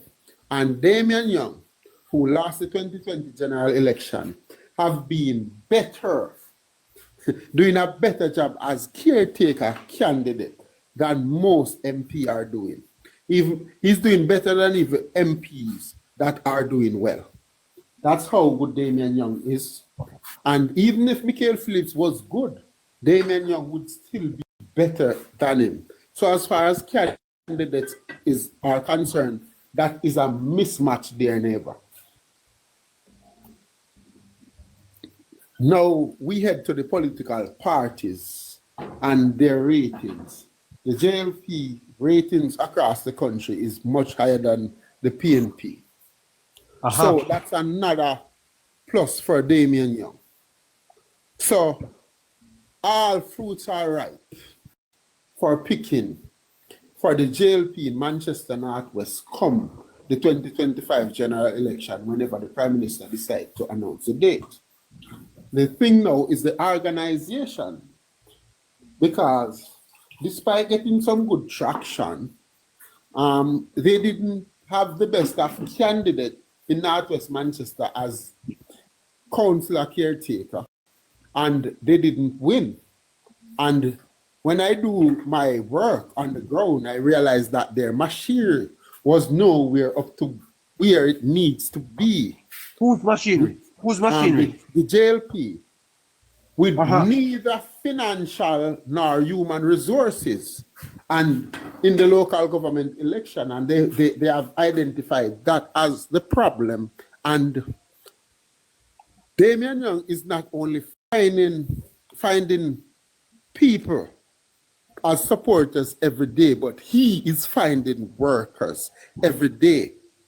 Northwest Manchester have more JLP workers than it have ever had. You know, politics is... Yes. Yes, and interview Mr. Young again and ask him. He will wonder how I know, but I know. Yes, and he is going to get the most volunteers from Labourite from across the globe who wants to go somewhere to work election day. Damian Young will get the most volunteers. Not even Rhoda Mike Crawford will beat him when it comes to volunteers. Yes. Why is this so? Why is this so? The man seems to have all the answers to the existing opportunities in Manchester Northwest. And I say existing opportunities because he don't see the problem. He sees the solution. And we interview him here and we heard neighbor. He has the answers and he don't see them as problems. He sees them as opportunities to make things better. Yes. And he walk the walk. He have been walking the walk. He's not just talking the talk. He's not one who is staying on the sideline and say, vote for me to be MP and I will do this. But look at what he's showing the MP what an MP should be doing. Look at what I have here before me, Casey. You are here suggesting that Labour Party is carrying Central, Labour Party is carrying Northeastern, and Labour Party has a good chance at winning Northwestern. Yes, sir? Yes, neighbor. Definitely. Definitely. Manchester could go 3-1 again. And I realized that the JLP supporters, the JLP strongmen in Daryl Vaz and others, Marlon Morgan, everybody has a vendetta against Peter Bunting. So if they have things their way, JLP will go 4-0 in Manchester. No. Say that again.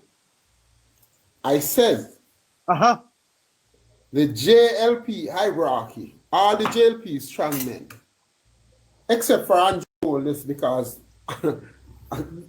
there's something about this prime minister. He never gets himself into a war of words.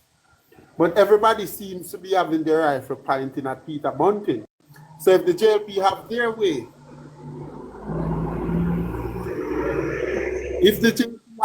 Peter Bunting will not go to Garden House. There is a possibility that the Labour Party could sweep Manchester 4-0.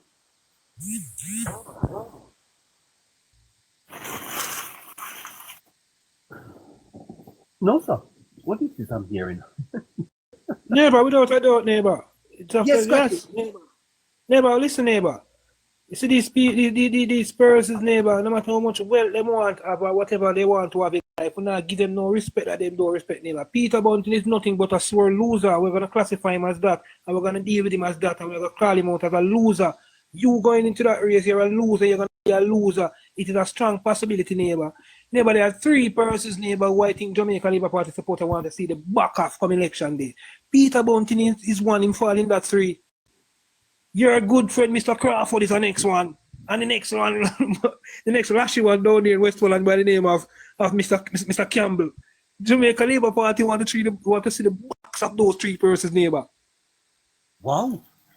My good friend Damian Crawford. Yes, neighbor, Jamaica Labour Party want to see the backs of those 3 persons.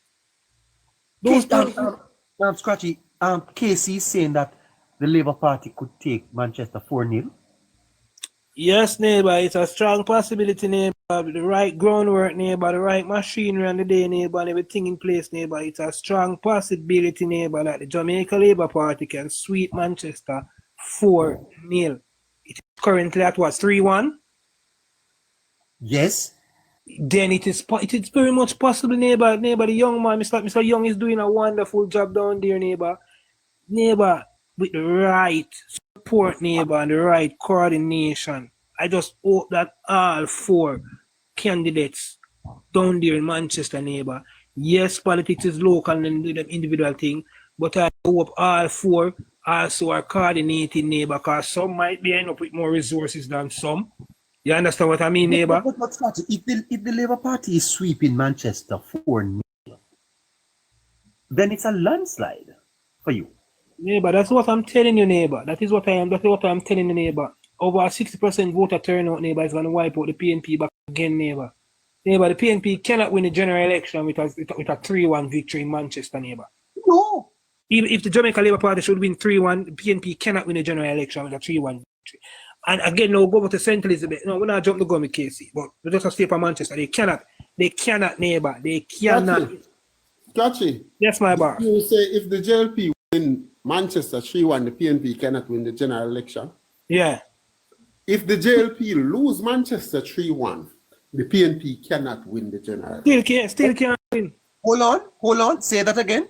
If the JLP win 1 seat in Manchester, the PNP cannot win the general election. How is that case? and for context, I see somebody taking me on in the comment. I did not say, I think you guys should listen more attentively now. I was exploring the possibilities, and I did not say JLP will win Manchester 4-0.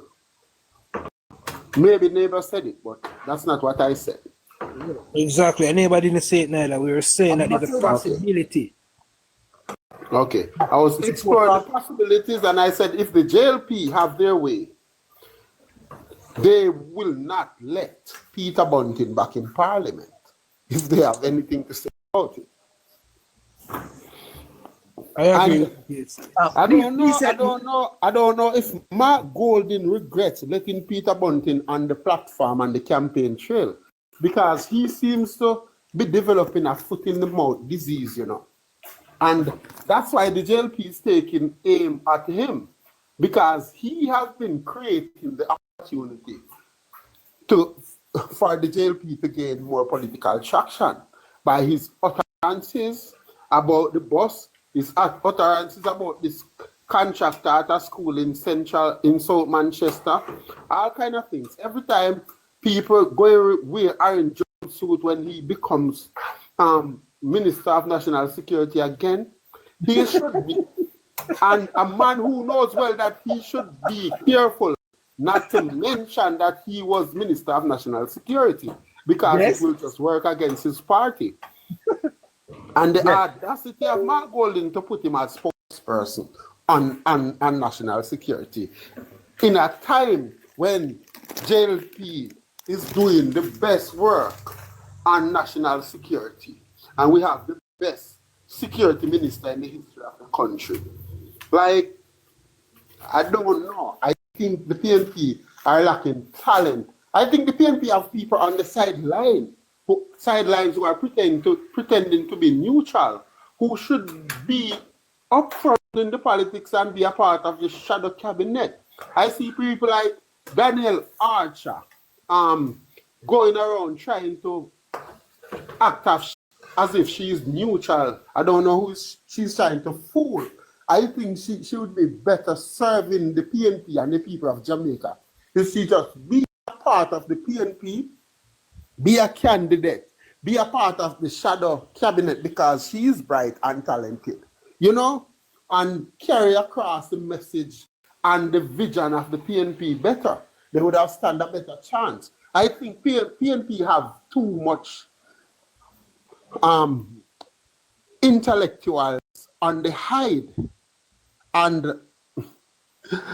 I don't know. They seem to be putting forward the intellectually deprived to campaign. Or maybe they're just caught in a situation where they're up against a government that is doing everything right. So everything they say sounds like gibberish. So they have to be careful how they speak.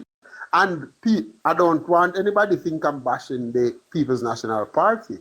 I'm just calling it as I see it. And if you disagree with me, neighbor, please tell me. Well, sir, I don't want to comment on that. What I want you to tell me is that you just said that if the Jamaica Labour Party wins one seat in Manchester, PNP is going to struggle to win the election? Yes, PNP can't win the election unless they sweep Manchester. Not sweeping Manchester, Casey. No, they're not. They're not sweeping Manchester. So they're not winning the election. But every PNP will tell you that they're sweeping Manchester because they know a part of their road to victory is that they have to sweep Manchester. But why would they have to sweep Manchester? Let the listeners know. It's a race for 32 neighbor. Oh. And in the PNP worst elections in the past, except for 2020, in the recent history, they have been winning Manchester 3-1. Remember, they lost three elections. The PNP lost 3 general elections in the past 45 years. And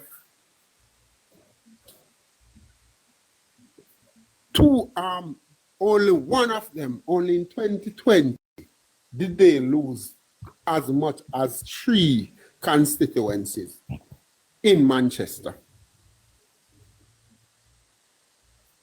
So, I'm telling you that 2007 when they lost, they still won Manchester 1.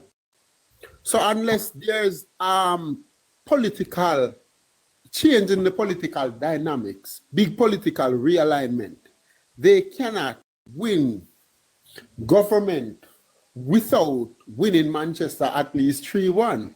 And because there are changes across the landscape, like for instance, when they were winning Manchester 3-1 and still losing, Portland East was a safe PNP seat.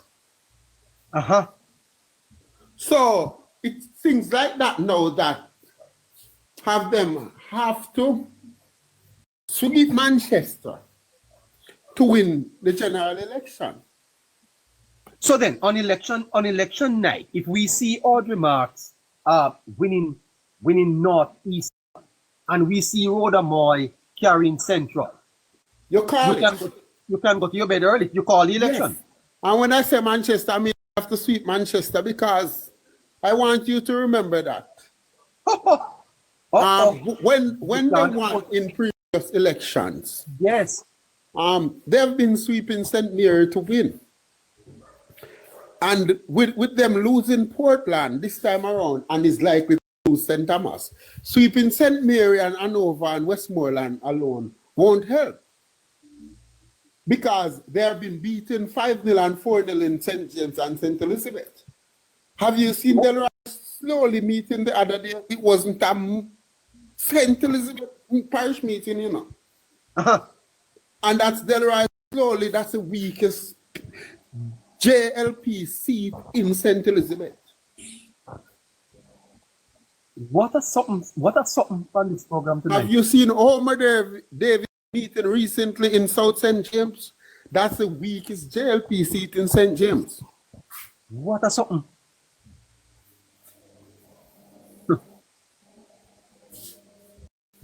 So Casey, when we are doing the election forecast, you are saying that if we see if we tick off Ambassador Mark and we tick off Central, then may as well we tell the listeners that the Labour Party is going to be returning to government. Scratchy. Most definitely, neighbor. Labour Party will definitely return to government. That's not terrible. Definitely. Okay. Where next, Casey? Coming to you, neighbor. All right, Scratchy. Yes, neighbor. This is a fantastic analysis of things in the country. Eh? We are going to St. Ann Northwest now, neighbor. Okay then. St. Ann Northwest. Northwest. That's Crystal Lee. Yes. Yeah. How is Crystal Lee doing? Yes. Crystal Lee, you jump straight to how is Crystal Lee? You jump straight to the forecast. Well, go ahead, sir. You back up. Anyway, I want to tell you that Crystal Lee is strong. I mentioned on the program last week that we like Gabriella Morris. I think she's doing a good job. She's doing as good a job as she can do. But the tide is just not with the PNP in St. Ann. Crystal Lee is just too strong in St. Ann Northwest. She doesn't have a lot to work with. Yes, she can keep a big meeting, draw a big crowd in Brownstown, yes. In a parish meeting or even a constituency meeting, but that doesn't say she can win. Yeah, and I see her posting those pictures, Casey. Large. She seems very confident, very alive. And that's a part of the politics. And when I say she's doing well, that's the aspect I'm speaking about, because you got to have a psychological edge. You got to put that. You can't let people feel like I'm going to lose, so don't vote for me. You got to give people the feeling that when they go to the polling booth and mark an X for you, it's a winning X. Uh-huh. So, all right. Name me one political candidate in the history of politics who haven't said that they will win, or their canvassing show that they are ahead. Well, Joseph Witter in West Kingston. Well, Bonnie Witter. Bonnie Witter. Neighbor, I want to tell you, Bonavita think he can win, neighbor. Well, Neighbor, Bonavita came in my community, neighbor, where I don't think one PNP live in my community, neighbor. And we sat down with Bonavita at the bar, I would drink nearly 150,000 worth of alcohol out of liquor from Bonavita, trying to buy us over. all right. What you saying? Yeah, we sit and drink with Bonavita.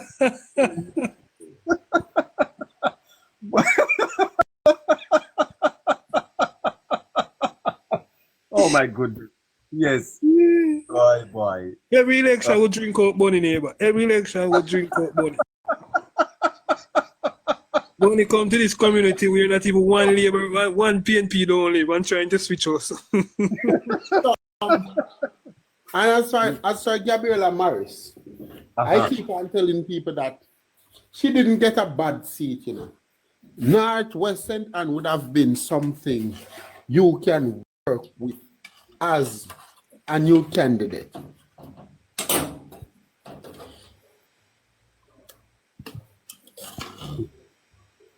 Yes, because it goes to the PNP more often than not in recent history. And it's one of the constituencies that held firm when the Andrew Holness storm came in 2016, and it remained with Dayton Campbell against a very popular Neil Lawrence. It didn't fall until 2020. So while most of the JLP Andrew Holness candidates are going for a third term, I'm talking about the 2016 generation who were new aspirants for the 2016 general election, like Juliet Holness, Juliet Cuthbert Flynn, Favour Williams, even Dr. Christopher Tufton, because you know he was new in West Central St. Catherine at that time because he's coming from St. Elizabeth. Floyd Green down in St. Elizabeth, you know. Dave Brown down in Hanover. Crystal Lee is not one of them because Dayton Campbell and the PNP held on in 2016. So it's Northwest is normally that strong for the PNP. It's Al Bertram's seat. Yes. So it's not a bad seat to work with. If I was a new candidate going to be a standard bearer for the PNP and I Northwest St. Anne, I would be jumping for joy. I have something to work with. But if you can see, if you know this neighbor, Northwest St. Anne is one of those that the JLP took from the PNP in the 2020 election, which most people call an anomaly. But it didn't go back to the PNP in the local government election last year. No. Crystal Lee carried all 4 councillors. And it was an excellent showing because the PNP was strong. She didn't carry any of those councillors by more than 4%. Yes. So that tells you it's a battleground constituency. But if the JLP machinery was so ripe and ready in 2024 in that local government election to carry through 4 candidates when it was kind of a PNP election, you wouldn't expect Crystal Lee to lose in the general. Exactly. And go on the ground and find out how if they admire her or not. They love her. Okay. Yeah. Crystal Lee is doing great, man. Yes, Crystal Lee will win, and she's a former councillor in Western St. Mary. In St. Mary.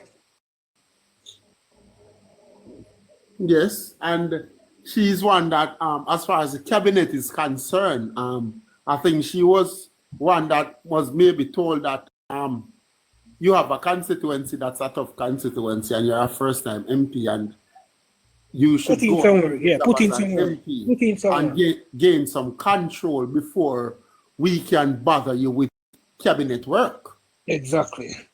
So if you realize neither Crystal Lee, Tova Hamilton, Rhoda Mike Crawford, those people is nowhere near the cabinet. Mm. And for some reason, they're some of the best MP. I'm wondering if we should just use senators for the cabinet now, neighbor. Well, I think the constitution limits the amount. I think it's The amount of A senators. a certain position like the Minister of Finance cannot be a senator.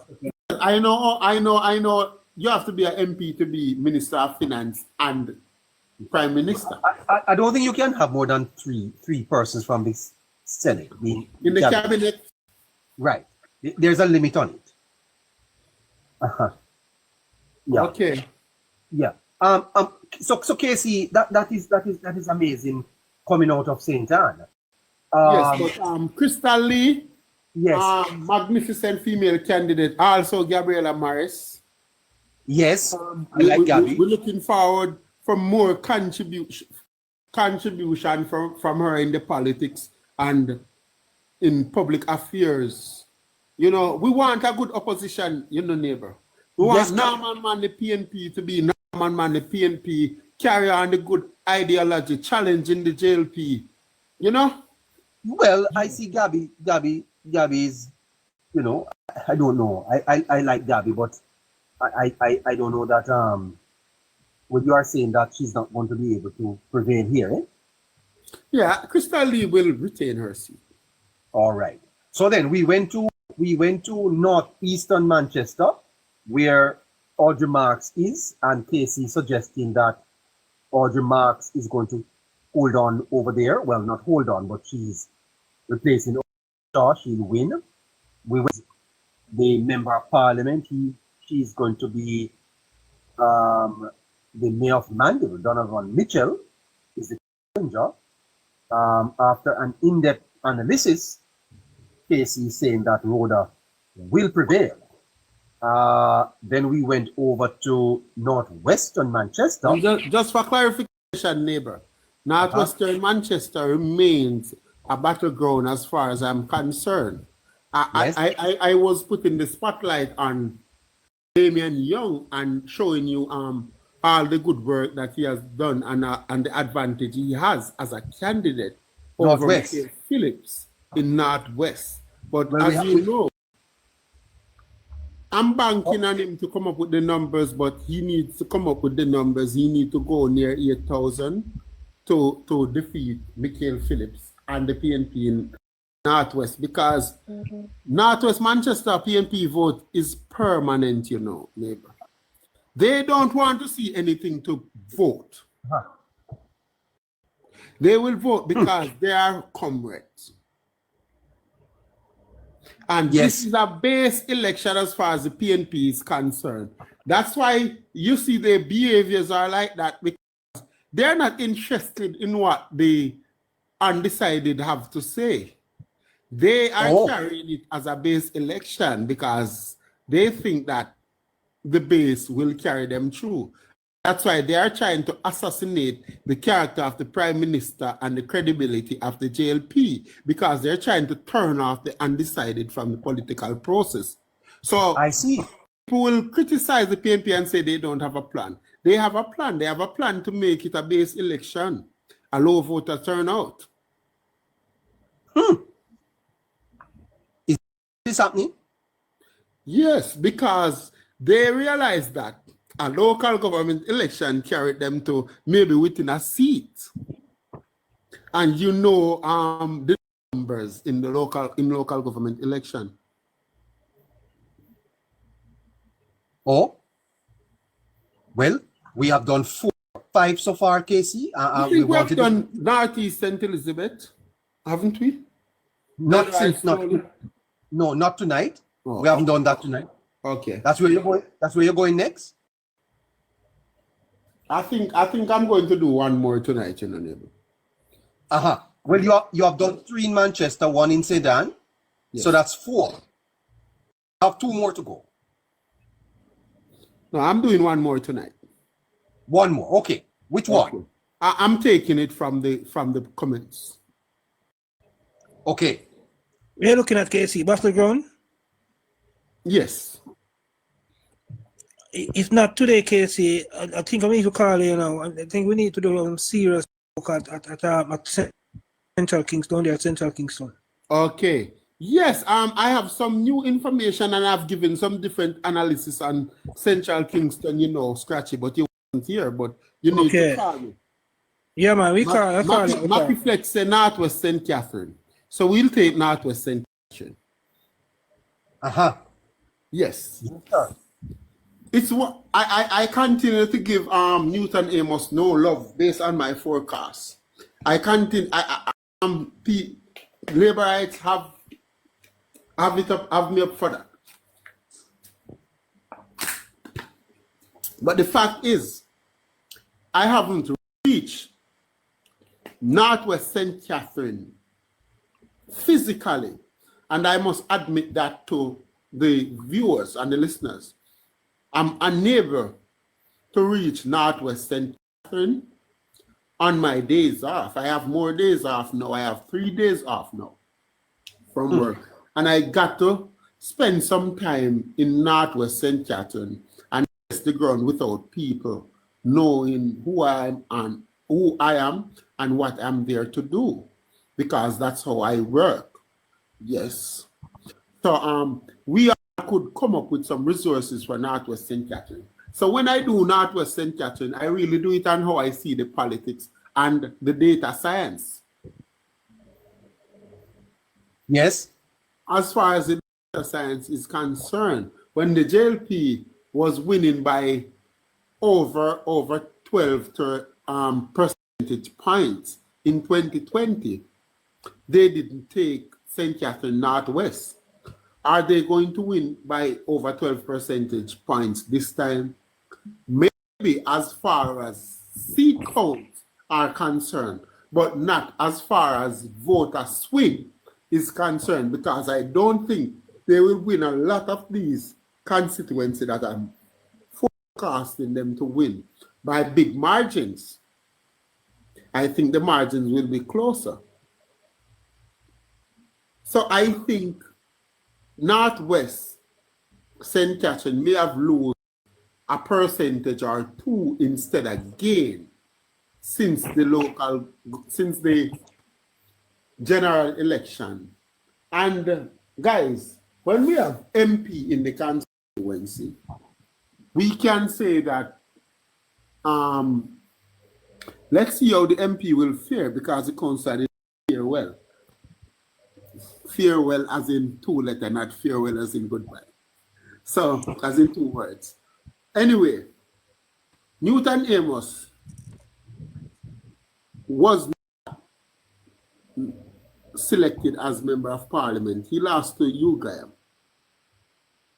He had work to do, like we see a Damian Young doing. I think he have done a good job. I think he have been the de facto MP. But Northwest St. Catherine did something that Northwest Manchester haven't done. They have changed the candidate, and they have catapulted in one of their favorite sons, in Damian Crawford. Like him or not, he can whip the comrades in St. Catherine into a frenzy. There will not be any comrade in St. Catherine Northwestern who's saying, I'm not voting for Damian Crawford. They will love him. Yes. They are looking for him to be their leader of the party going into the general election after this. So it's a lot at stake for St. Catherine Northwest and Damian Crawford. It's not just to win a seat. This is as detrimental as Peter Bunting versus Rhoda Crawford. And, whoa, is that a coincidence? Another Crawford in the race. This time on the other side. If Crawford wins in Central Manchester in 2020, Peter Bunting will have to go search for a seat, and he will not be able to be opposition leader or president of the PNP. Same things happen if Crawford, Damian this time, loses in 2025. It's a lot at stake. And if Damian Crawford loses this election, the JLP will win upwards of 52 seats. Wow. And I'm not forecasting that Crawford will lose. I think he has the edge over Amos, despite the fact that this is Amos' third time. But if Damien Crawford lose, his political career is dead, and the PNP will be huddled up into a meeting trying to find a way how they're going to bounce back in election in 2035. 2030. No. If they lose St. Catherine, Northwestern, they will be looking at 2035 general election. In other words, the Labour Party would win a fourth term? Yes. If the impact, if it's so devastating, if the JLP can give such a blow to the PNP this year, 2030 election is a foregone conclusion. If Damien Crawford loses St. Catherine Northwest, 2030 election is a foregone conclusion. No matter who is the leader. I agree, Casey.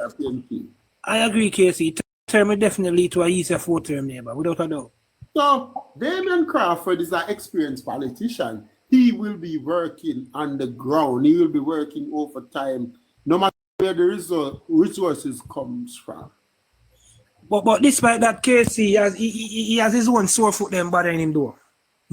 Yes, he has the sore foot, but remember he's in St. Catherine Northwest. Sometimes you have to analyze the constituency. It became a battleground when JLP won 49 seats. Because despite we're near a battleground and the election is. Despite neighbor, yes, all the credit that persons give to Mr. Crawford out there, most of his credit neighbor is in some form of theatrics or some gimmicks. If you look at his performance, neighbor, how long has now Mr. Crawford been a part of the political system? If you look at his performance, neighbor, he went over there in East Rural St. Anthony, neighbor. We saw we had a poor performance. The majority of the persons, they didn't want him back. So he didn't make any mark neither as a member of parliament. He left there, they booted him. He went. He just one of the strongest constituency neighbor ruled by the People's National Party for 30 odd years. He went down there despite managed to get the most votes out, PNP votes out there. He still managed to last at election, neighbor. So there's a lot, neighbor, without Damien Crawford don't have a lot to celebrate terms in terms of a good MP or anything like that. You get me, neighbor? Yes, I do. But again, I give him the advantage again going into this one, neighbor, because of the constituency. As Casey, so you have to look at the type of constituency. That's a very, very important factor. So based on the type of the constituency, neighbor, I give him that edge. And this is not credit or nothing, but I don't think Mr. Amos is the right person either to put up that fight towards a Damien Crawford, neighbor. Well, I think he's unfortunate with timing.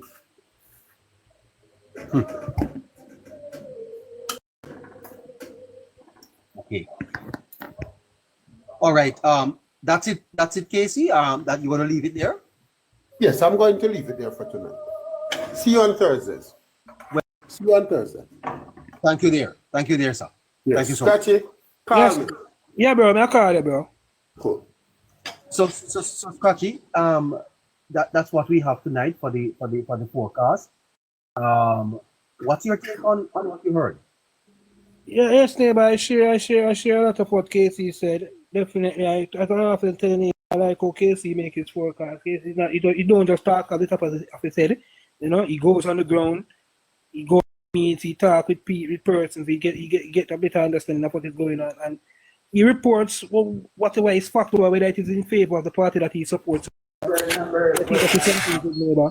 And we have to big up Casey as always for that, neighbor. But definitely I share a lot of the same sentiments. Down there again in Manchester, neighbor. I see Labour taking Manchester. I love what is going on, but the master stroke the Prime Minister made, introducing Miss Arja Marks down there. That was a master stroke. Manchester needed that neighbor. Manchester neighbor has always had a strong JLP representative, meaning someone who has always been a part of our cabinet, you know, someone who high government office. And it would be really sad, you know, to know that a constituency like that, after having someone like a Manayard and Mr. Shah for many years, who has always been a part of the cabinet, to now come and to have anyone represent you as a part of the cabinet. And I think Arja Marks would definitely be a part of the government, neighbor. I don't have to ask the question. No well thinking Jamaica have to ask that, neighbor. If Arja Marks would be a part of the new cabinet going forward when we form the third government, most definitely she will be a part of that. I do have to guess and spell that. But yes, wonderful. Down in Manchester, neighbor, good. Crystal Lee, neighbor, very, very, I mean, not very, she in terms of her performance down there in her constituency, neighbor, she's on the ball, neighbor. She's doing what she's supposed to do, neighbor. I personally know some things about that constituency that I wish not to talk. I know some of her campaign strategy. I know how she campaign and stuff like that. She's doing well and she will come out victorious, neighbor. Definitely. And neighbor, don't surprise again, neighbor. We talk about going up 4-0 down there in Manchester, neighbor. Don't surprise, neighbor, if we clear that last seat also in Centre that is now controlled by the PNP as well. Don't surprise if we should take that one as well. Are you serious, sir? Yes, neighbor. There's something in the neighbor site in 2020 in the neighbor. Something that we have something that is called the Holness factor, neighbor, which is the effect of our Prime Minister. He has an effect on him, neighbor, wherever he goes around the country, neighbor. The persons take on to him, neighbor. And then, neighbor, you have a swing. Trust me, despite in 2020, neighbor, a lot of these first-time MPs, neighbor, couldn't win on their neighbor. They won based on the swing that was going towards the party and the Holness factor. And I think a lot of other persons, there are still more persons, neighbor, in this 2025 election who will still benefit from the Holness factor and the swing of the Labour Party. And I wouldn't be surprised if that particular seat down there in Centre, neighbor, is now Labour. Wow. Prezi is online, Scratchy. Let's hear what he has to say. Good night to you. Good night, neighbor. I just wanted to speak to North to West St. Catherine, where Damian and Newton Amos will be battling. I am not sure if people understand Damian's record of losing, because I wouldn't say winning. Damian won in East Rural in 2011 on what I say is as a result of Tivoli's incursion, which was a very bad time for the Labour Party. And he got what we would call a comfortable PNP seat. After that, he lost that seat because of his utterances on the campaign trail. Not only that, delegates in the PNP do not like Damian. I don't know if let's understand Casey. All right. Before you go to the delegates, cover his electoral record for me. His electoral record, and it speaks to his, you know why I bring up the delegates? They put Damian in seats to show after East Rural, to show what he always professed. He went to the by-election in Portland, right? Yes. So he lost in Portland because he touts himself, even in the PNP or to the PNP, as a young, fresh, bright politician. And they say, well, prove this to me. Even the PNP, prove this to me. So when they put him up against Anne-Marie Vaz, it was not by chance. They gave him a very difficult seat to win. Because really, was it that difficult? It was a difficult seat to win. A seat that they had for 30 years? A seat that they had for 30 years, but if you check the polls that were being done in Portland on Anne-Marie Vaz, there was every indication that she was going to win. Yeah, well, there's no question about that. Yeah. I am not saying that it was not possible for the PNP to win, but they knew it was a difficult seat to win. And quite frankly, had he not spoken about her in that way, he probably would have had a better chance. He would have had a better chance, neighbor, but if you see what was if the polls and Anne-Marie Vaz was being polled for the seat 2 elections before, not just the 2019 by-election, people were pushing her to run for the seat because of her popularity and how with the type of person Anne Marie is. All right, complete that. So he lost in Portland. He lost in Portland again, as you said, helped by his mouth again. We see again they have placed Damian Crawford on the stage and he has blundered in the height of election twice already. He has been made into a literal laughing stock for labor rights with a viral tune. Them walk a cut ribbon. Again last week with the teachers, he has blundered significantly. If you check social media, there are some people who remain quiet in the political space. In terms of the majority, you have some teachers who will come out and speak. Most of them are colored, obviously, and you know this already. Tell us about that blunder. Normal, everyday teachers came out and spoke against Damian. Tell us about the blunder. How did he blunder? When he said that we should add 2 hours to the school day. If you check the space from last week, he has been getting a maker. The teachers came out and spoke. So teachers who are in the classroom spoke out again. What kind of plan is this for add 2 hours?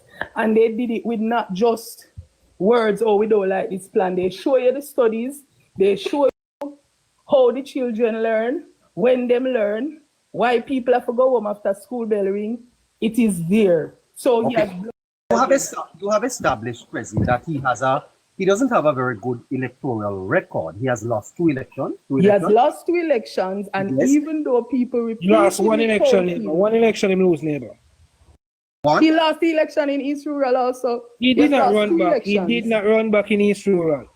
He did not. And I call it say he lose the election. No, but you can't lose something that he didn't contest. You can't lose something that he didn't contest. For me, the fact that they removed he lost him one election as a candidate, it is a loss in my book for David. With the facts, he did not run. He lost one election. Okay, so you have established that he has lost. He didn't run back in his rural. He lost in St. Anne, and you are saying that in terms of his posture on the platform, that is a negative against him too. It is a negative because, and there are some things because it's just speculation. We don't have hard evidence, but I can tell you, many of the delegates do not like Damian because they believe that he's too much of a showman, and he always comes to show up the leader or anybody else on a political platform. So when it comes, isn't he taking a major place in terms of the platform theatrics of the PNP? Because they desperately need him. But if you realize Damian has only taken that place recently because they know of his popularity and they know of how well he can swing a crowd.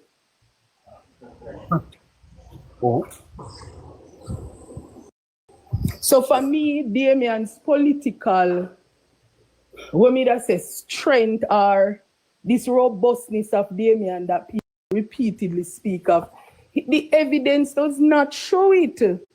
He got 1 win, as I said, in East Rural, and he won on the back of that. The Labour Party was down in 2011, and that is a state. At that time, he was kind of a rising star too. He was a rising star. He was a rising star. So people did not know Damian. They did not have a lot of the grounded evidence that them have now in terms of how he is. And he's not as popular in the PNP. He doesn't have a national profile. I would call him the man Lisa Anna of the PNP party. Oh, well, so you are not expecting him to prevail over there against Mr. Amos? Not as easily as some people are predicting. It is a seat for me that I would say I have to watch very closely. Well, the man Lisa Hanna. What a description. Yeah, all right, Prezi. Anything else to add? I really want to hear from Scratchy. Scratchy? Yes, they were. Prezi wants you to respond to her not being as optimistic. Well, not optimistic. She don't think that is going to win that seat easily at all. What do you think? I mean, I agree with Prezi on the terms where Mr. Crawford is highly overrated, neighbor. I don't see this guy as a political genius, neighbor. He's not political witty. When it comes to the politics, neighbor, I don't think he's a political genius, neighbor. He's far from that. The respect that David Crawford is being given, yes, neighbor, he can come and he can go in front of a crowd and make the crowd real and make the crowd make nice, neighbor, but there are so many others out there who can do that, neighbor. We talked about Tanto Blacks last week. Tanto Blacks can also do that. We don't need persons who can just rally and make nice. We need persons who can make policies and make programs. And I think Damian Crawford failed, neighbor, from in East Rural St. Andrew, the moment like a Damian Crawford put up yourself for representation, neighbor. And the politics is numbers in the neighbor, it's a majority game, you know. And the constituency decided that they didn't want you back, neighbor. That's a strong message. Yeah. It's a strong message, neighbor. So I agree fully with President Damian Crawford, neighbor, is highly overrated and is no political genius in the political space, no leadership, neighbor. Nesta Morgan, neighbor. Why is he being considered? Nesta Morgan, neighbor, is a more political wit, is more political wit and a political genius than Damian Crawford. Nesta Morgan, young Nesta Morgan from Labour Party. He's not rated. Well, I suspect I wouldn't want to be running against him though. Mr. Crawford? Right. No, because neighbor, he knows what to say, he knows the theatrics, he knows the drama, neighbor. Remember, neighbor, I tell us that this man is Tanto Blacks, neighbor. When him come on the stage, you start laughing, you never say a word all time out. And you start laugh. Yes. In the political game now, on a more political level, neighbor, it doesn't garner that same kind of respect as when get up on a political platform. He's more respected.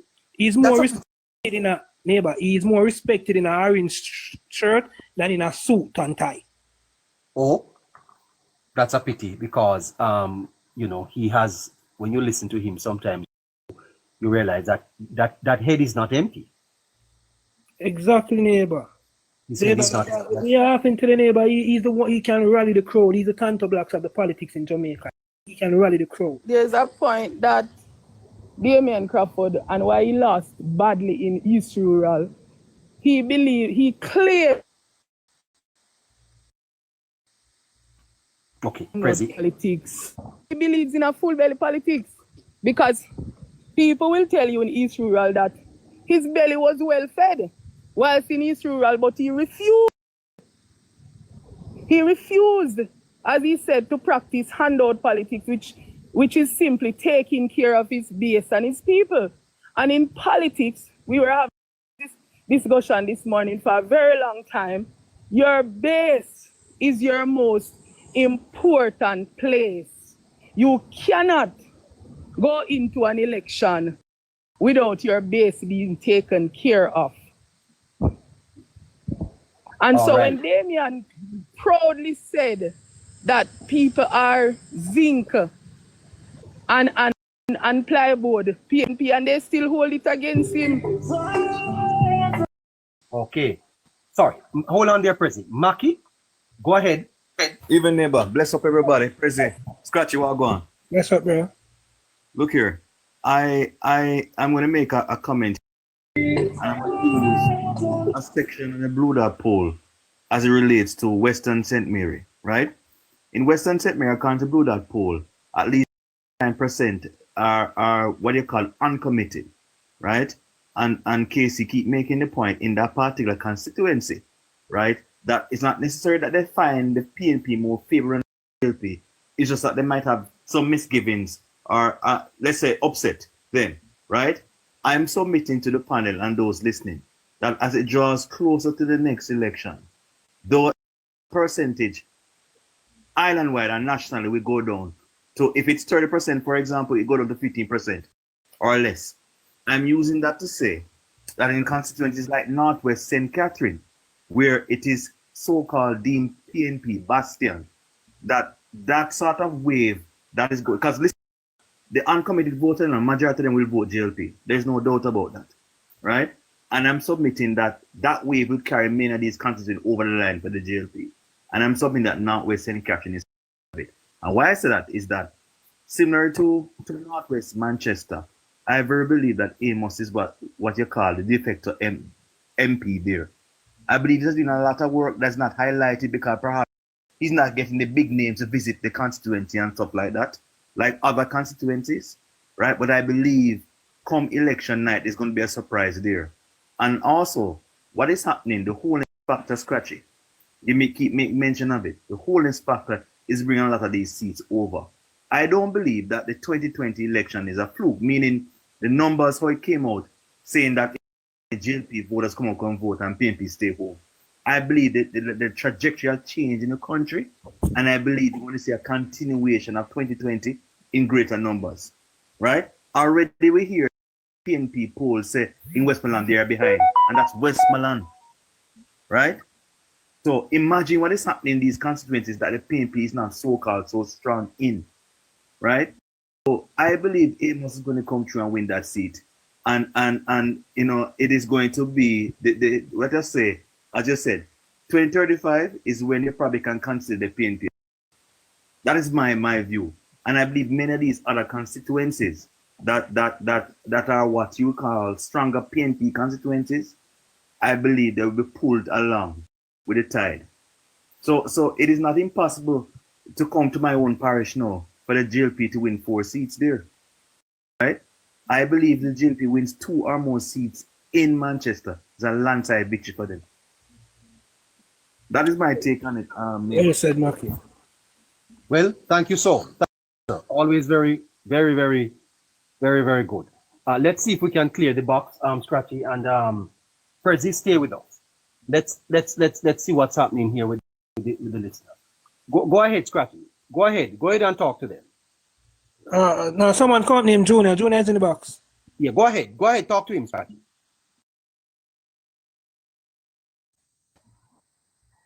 I hear from Junior. So Maki, so what do you think about Ambassador Maki gone? No, I hear from Junior. Go ahead, Junior. Hello? Maybe Junior come up and know say him come up. All right, we'll take him down. Let's bring somebody else up. You have Claude Jarrett. Let's see if she's there. Claude. Claude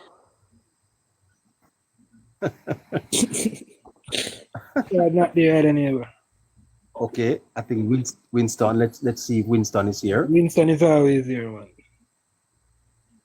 You know, Winston at the boss, man.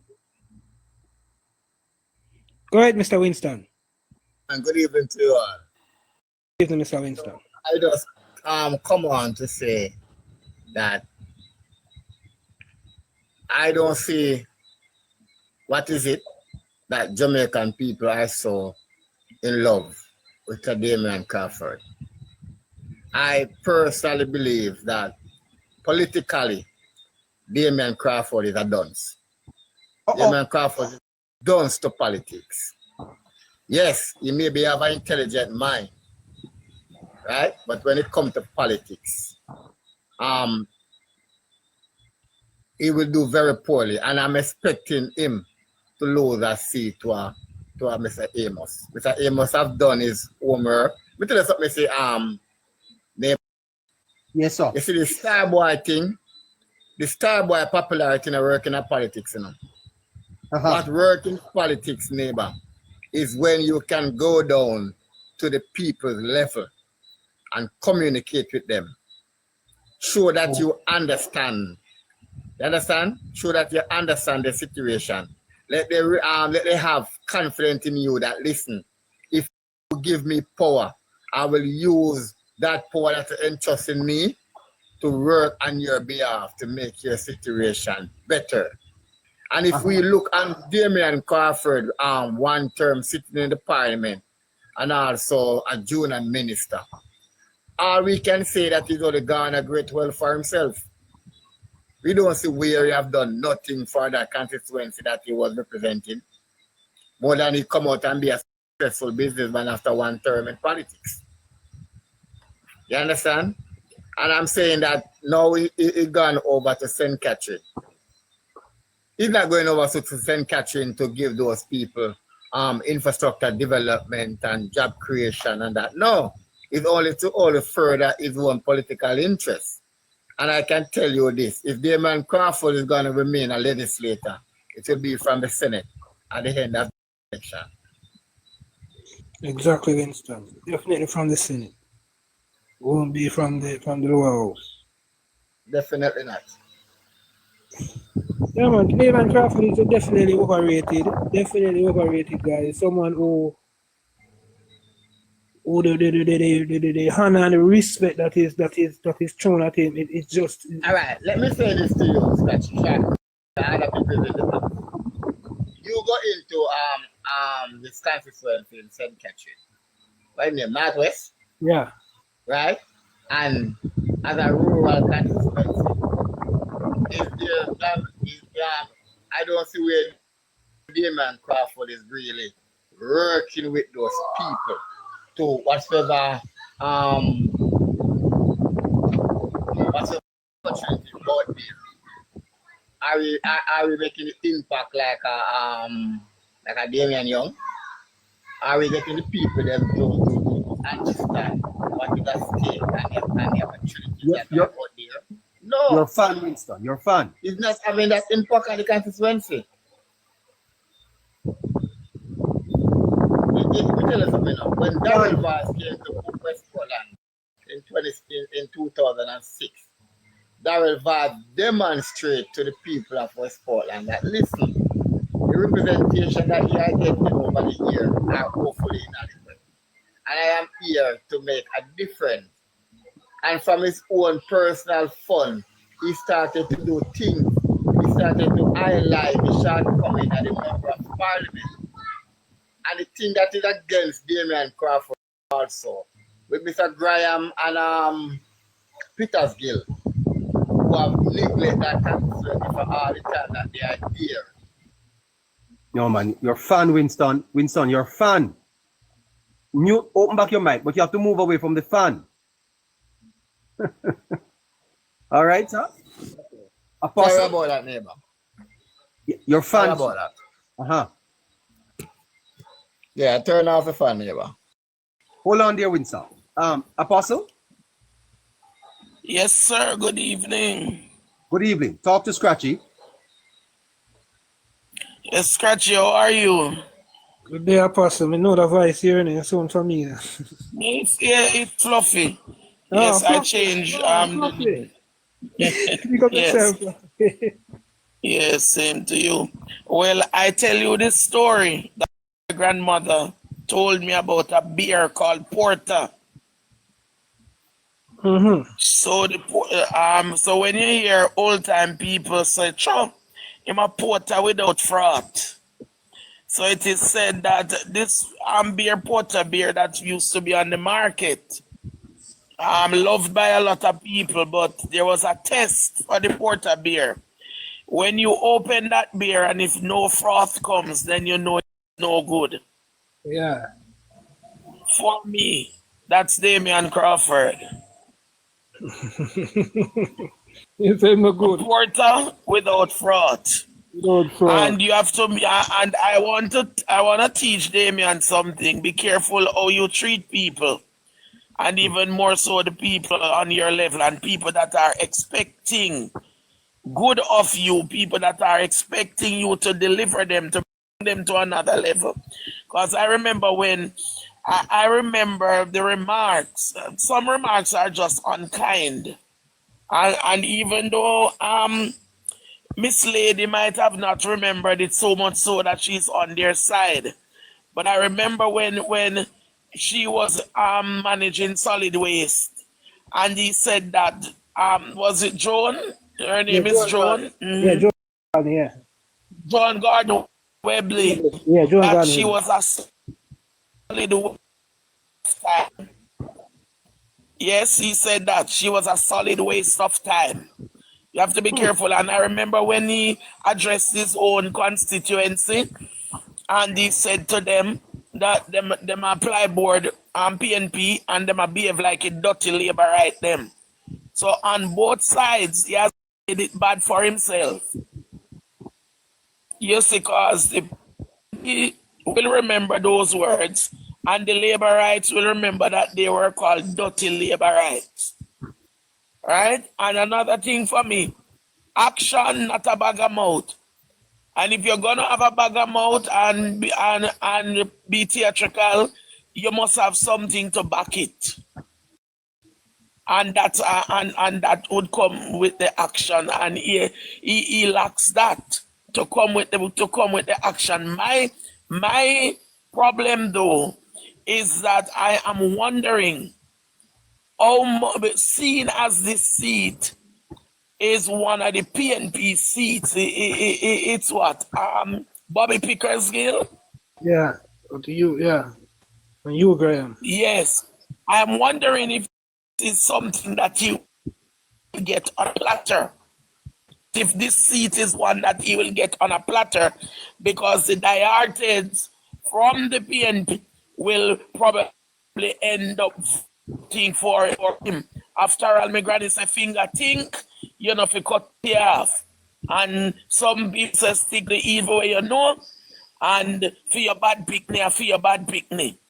So I'm wondering, but I also think part of the jail be needed to boost up and ramp up things in that constituency and help Mr.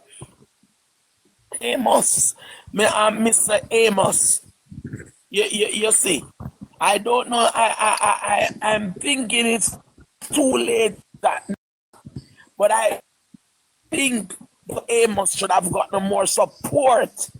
Prime Minister and his team should have turned out for Mr. Amos. Why? Mr. Amos have lost 2 times, and he has been faithful to stay. And the next thing, the JLP has to change Mr. Amos. They are taking it or out. It means, I don't know if it's his background, being an retired officer, police officer, why that respect is there or whatever. They are afraid to call a spade a spade. But there is something, I like him and I wish that he was backed in a better way. But there's also something about his personality that doesn't strike me as a real politician. And that's just the truth. But however, I believe that if he had gotten the backing, then something better could come out of it. But I really wish Mr. Amos all the best. By the way, because he has been a very genuine person. And even though he lost 2 times, he stood the ground. So that's my take. Thank you so much. By the way, listeners, are you in Litchfield, Trelawney? Well, we have me neighbor. Hello. How are you? If you are in Litchfield, Trelawney, Bravo #1 Clark's mobile shop. Apostle, just to answer some of the questions you've asked about Amos, why he has remained. Amos's family, because Amos is a cousin of my family. The Amoses they have a very big family in Linstead, especially the Linstead area. And also, sometimes we think that the public persona of people working is what, make them a work, because we get used to social media and things like that. But the party has been supporting Amos, trust me, tremendously. If that was so, he would not have been able to run a 3rd term losing. So he has been doing the work on the ground. I tell people, watch a lot of the politicians that you don't see with a lot of, social media. You don't need the social media backing. They are on the ground working very hard. And in seats like those, that's what you need. It's a country seat, it's a big seat, you're happy to on the ground. Amos is also kind of on social media, so you won't see him so much on social media, especially because of his background also in policing, they're very wary of certain things. Yes. You understand? But trust me, he is on the ground working and the party is backing him. I'm not that they could not. I'm really glad to hear that, Percy. There can always be more, but the party is backing him. And I really do believe that the people of St. Catherine Northwestern will come out and give him this third term. A lot of people I don't know if they don't remember, when Graham ran with his money. His money was a big factor. Graham park up him. I don't remember if it was a Lamborghini or something. And so a lot of people in Linstead and in a lot of other areas, the PMP and so forth, they thought that Hugh Graham was going to be a cash cow for them. And it did not turn out so for them. And I would say that the feeling, they are very disgruntled. But as I said, it's a seat that I'm watching closely because Amos is my cousin. And also that I do not want to see Damian Crawford in the lower house because I do not think that he is a politician of metal as they propagate him to be.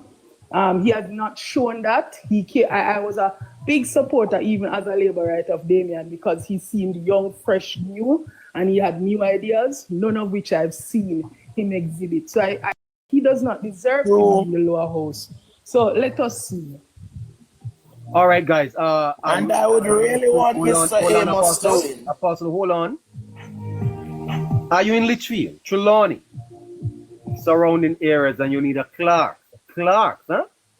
Clerks for the election. Well, Bravo #1, Clerks Mobile. That's where you are to go. In Litchfield, you need a clerk or a pair of shoes, jeans, clothing. Bravo #1, Clerks Mobile Shop. 876-329-3637 or 837-7710. Bravo #1, Clark's Mobile. In Trelawney, Litchfield.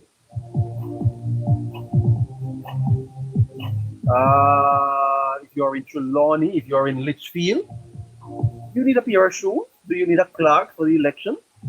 Maybe some clothing? Call this number, 329-3637. Write it down, 329-3637 or 837-7710. Of course, you put 876 before those numbers.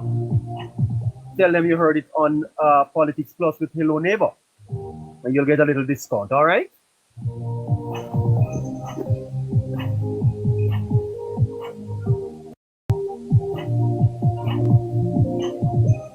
Thank you so much, Bravo #1, Clark's Mobile.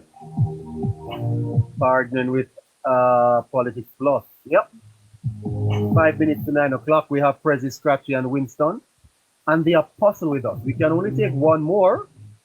We close at 9 o'clock.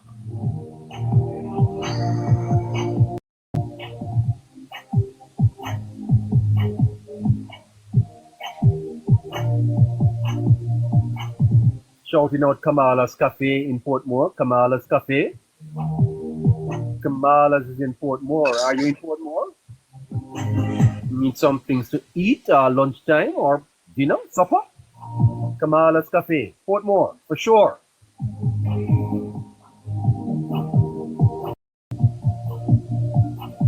Hello. Go ahead, Middle. Go ahead, sir. Yeah, man. What the person me here talk about Damian there? President name? Yes, sir. Tell President me there, I mean him play ball PNP. What happened to you now? No, I mean, yeah, President, my son talk about the people, man. President, not really sure whether I don't know if it's I think it sounds like it's a lady, but I don't think she's sure what she has say. Because I mean, she talk and she not say nothing what goes up. Alright, we not stop you from talking. It's a talking program. No, but they talk something about it. President, I inquired him, just tell you who are the person. Yeah, which person, sir? Media social make again, you know. Oh, you call flyboard PNP? I don't know what really happened. I don't know what it caused disgruntled. No, we're not talking to whatever. Yeah, man, I'm this man. I'm not afraid to tell you. We say you have Wallows and you go to Damien Crawford to plyboard. No, man, you don't know anything, man, but I don't really say Ghost. Me just tell you that. And no matter what I do, me I tell you, say that little genius that. Middleton, what we are saying though, you know, I never thought about the specific situation in terms of if you and him have a specific falling out or whatever. Is the true definition uttered on the stage was directed to a national audience and it affected him greatly. There's no debate in that. Exactly. So Middleton, you feel proud to know that your MP go on a stage and call you plyboard PNP?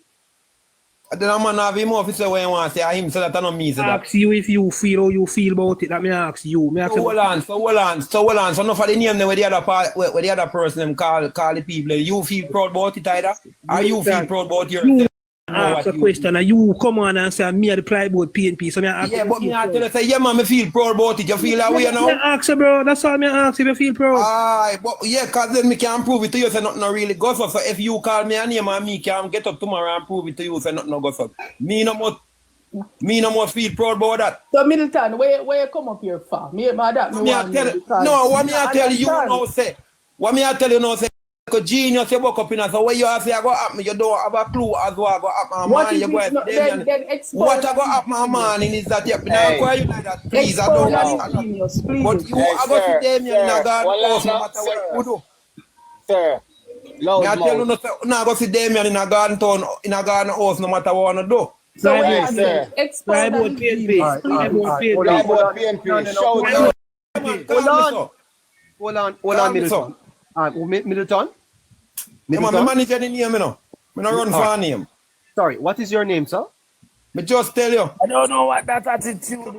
Hold on. No, mommy, me not do them thing, mommy. Me don't give attitude. Sorry, man. Gentleman, just hold on now, sir. I don't give attitude. Sorry. Mr. Middleton? Yes, sir. Did you know that Damien is a senator? Yeah. He is in God now. May I tell you them? Yeah, sorry. Wait no man. He goes to God House every Friday. I tell you the time come now, a Damien time to go down a garden house. Like it or not like it, not him a garden house. I'm telling you, sir, that he goes to God House every Friday as a senator. No, but him a go there on the ruling party side this time. Well, that is left to be seen, but I'm telling you that he's already... So he's going to switch and become a JLP member? Because... I like that thought the way you make, man. I like that thought the way you make. You're confused then. you say I'm going to go on the going inside. No, but you know, you can't ask me that. Hold on to where you hold on and me and hold on to something. You say I'm going to switch and turn a JLP. You must know where you must know where you get your information. But me I tell you, say, you're reaching down there as one of the winning team members. I may have one more question for you, Middleton. When Damien Crawford, they said... No, man, I want a person that me sound angry. I'm not an angry person. Well, Middleton, they said statement when Damien Crawford said, someone on the PNP are bad. You one of the bad PNP too? Call it that.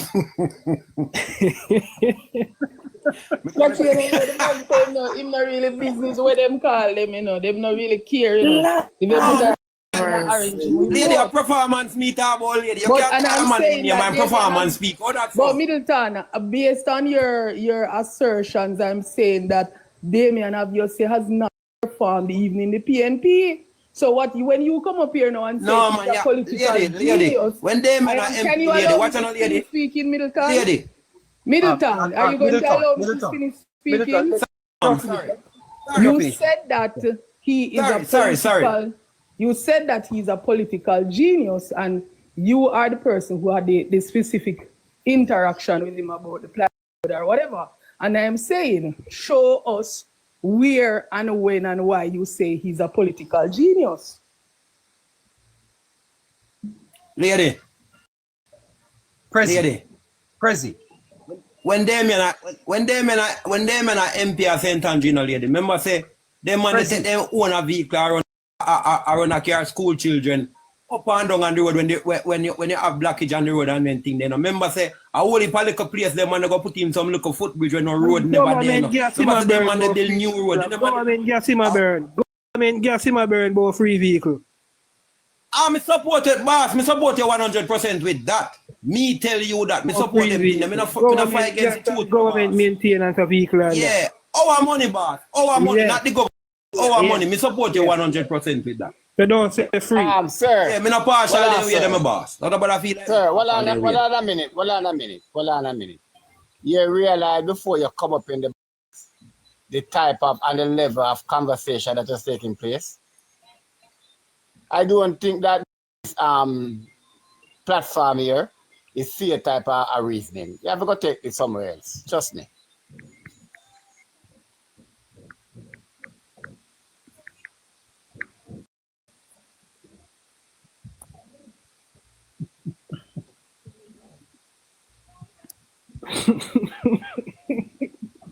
Neighbor, comrades never surprise me. Yeah? Comrades neighbor. Let me tell you about comrades neighbor. It's so tell you about the next Tanto Blacks comrades that's in the neighbor. Them theatric bad. Comrades, you make you laugh. Comrades. Neighbor. Then me could feel happy if you know that my member of parliament call me plywood PNP and me come here plug on me. I need to call plywood PNP. Man. That's why Damien Crop is a genius. Can call you apply both PNP and still manage to have your back him 100% and I call him genius. Bro, neighbor. So Prime Minister talk about neighbor. This is what the Prime Minister talk about. Battle for minds, neighbor. Battle for the minds of Jamaicans, neighbor. Mind, man, the mind. Battle for the mind scratching. Exactly. Battle, neighbor. Yeah. Good night, Elaine. Good night. Not here. All right. We're clearing the box. So if you're up here and you realize that they will be taking you up and then that's it. Jay, who is Jay? Good night, Jay. Good night, Jay. Good night, Jay. Not there.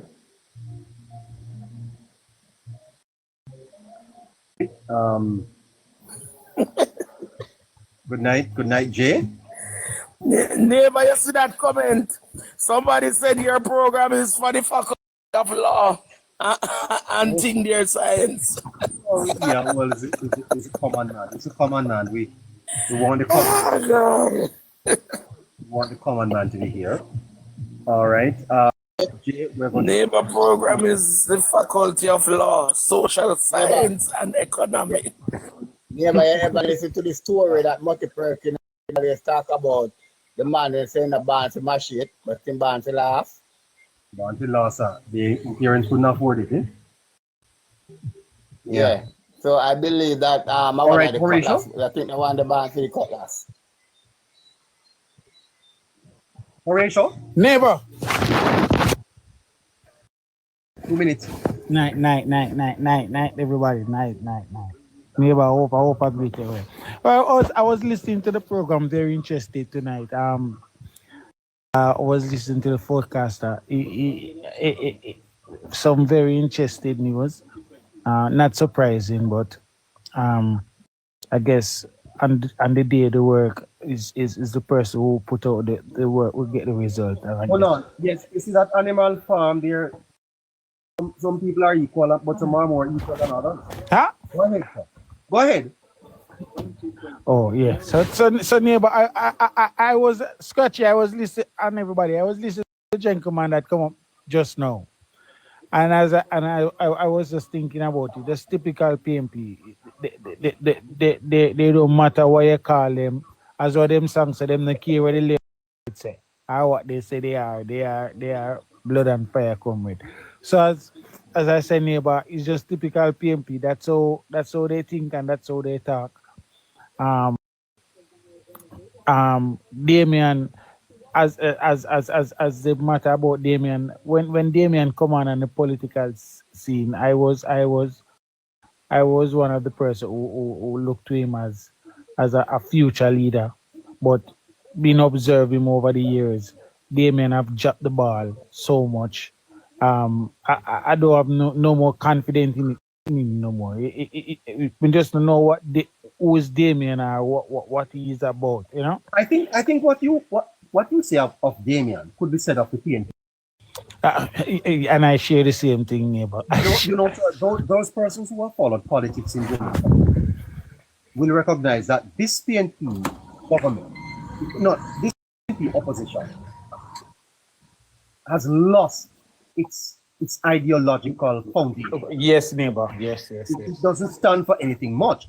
And what you see in the PNP now is a pursuit for power without pragmatic policies. Yes. In other words, they do not have a progressive agenda.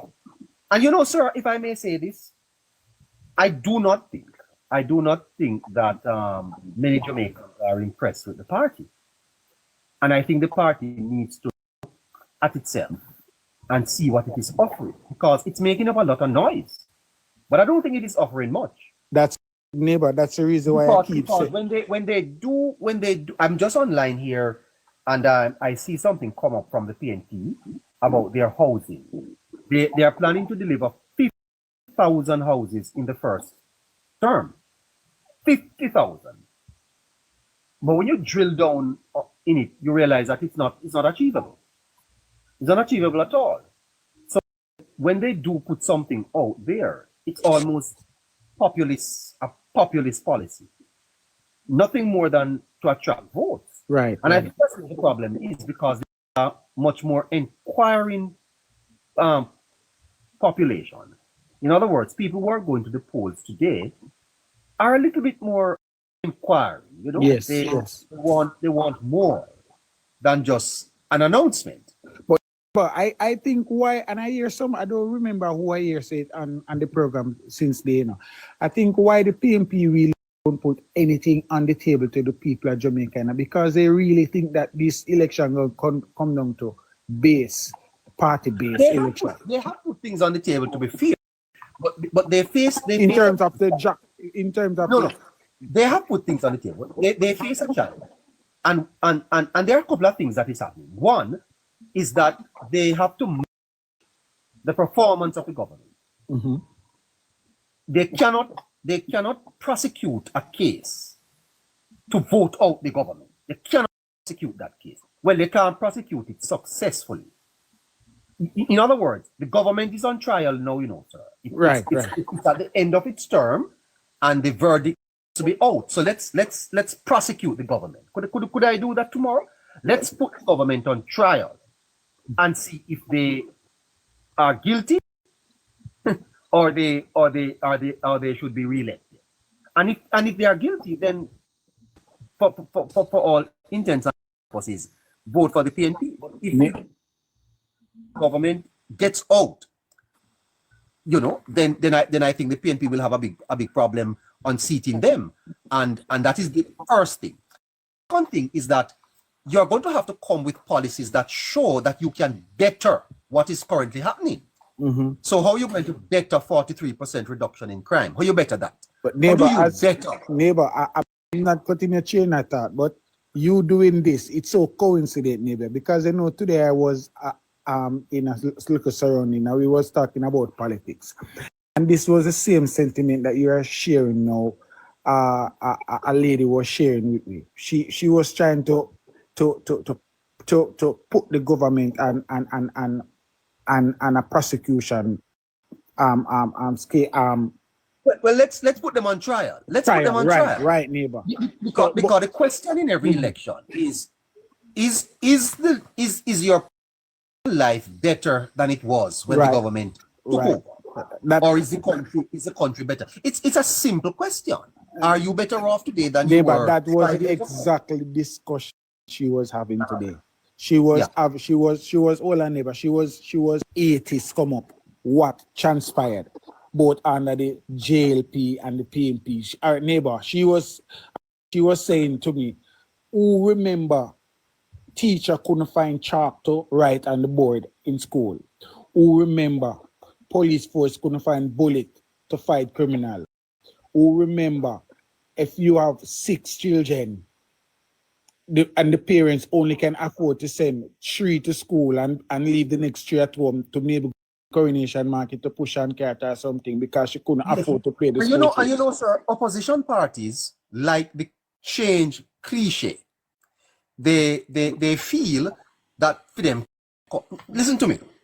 Maybe it's the final thing I'm going to say tonight. no time no come in Jamaica, you know, sir. No time no come, you know.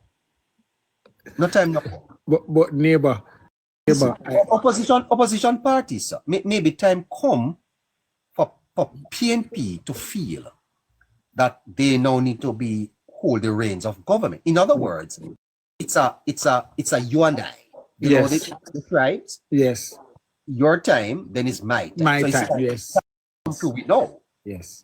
Time come through, we know. And the Labour Party couldn't do a better and thing. neighbor, Hold on, sir. The Labour Party couldn't do a better thing to tell the people to choose Jamaica.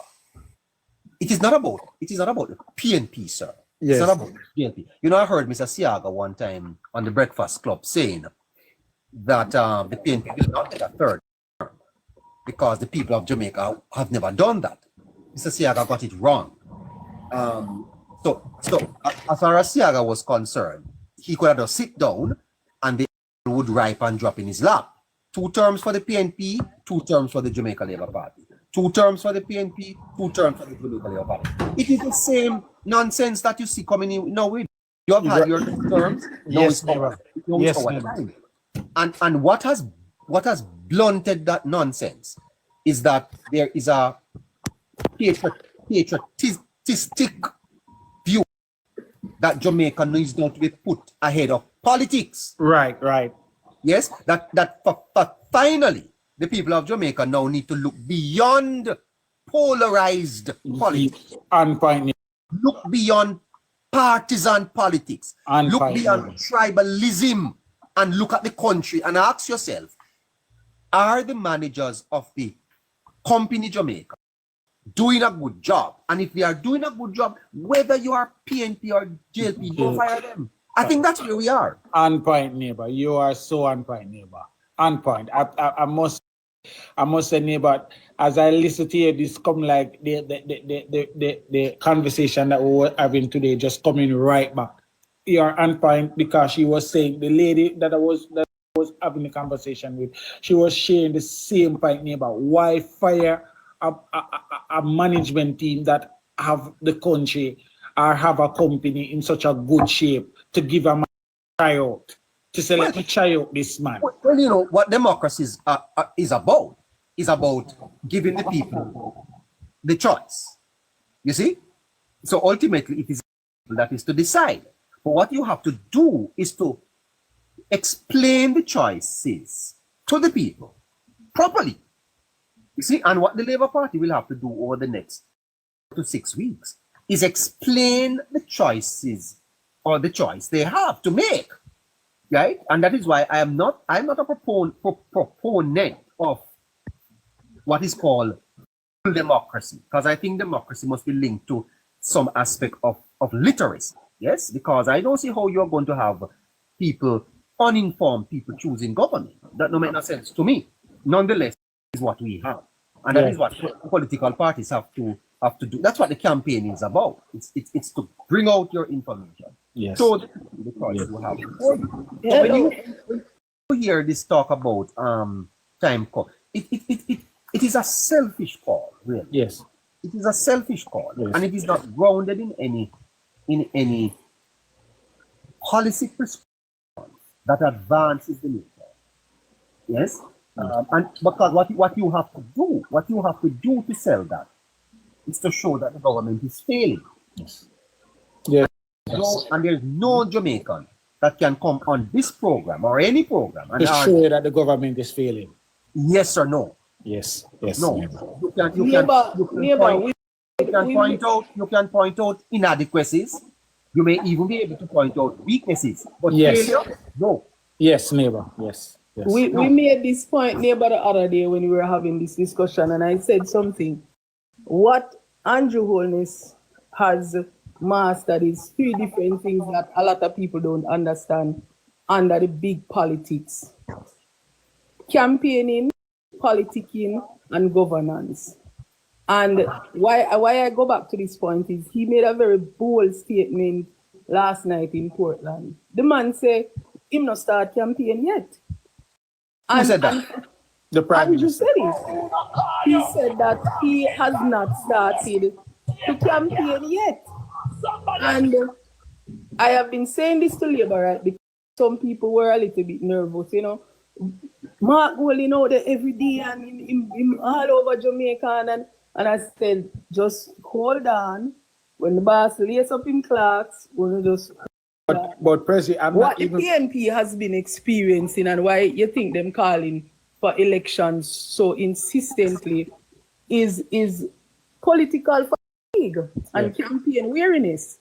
And you see over and over, the longer they stay on the campaign trail, they are making more and more blunders. But President... Everywhere, hold on, Horatio, everywhere Mark Golding shows up is a negative for the PNP.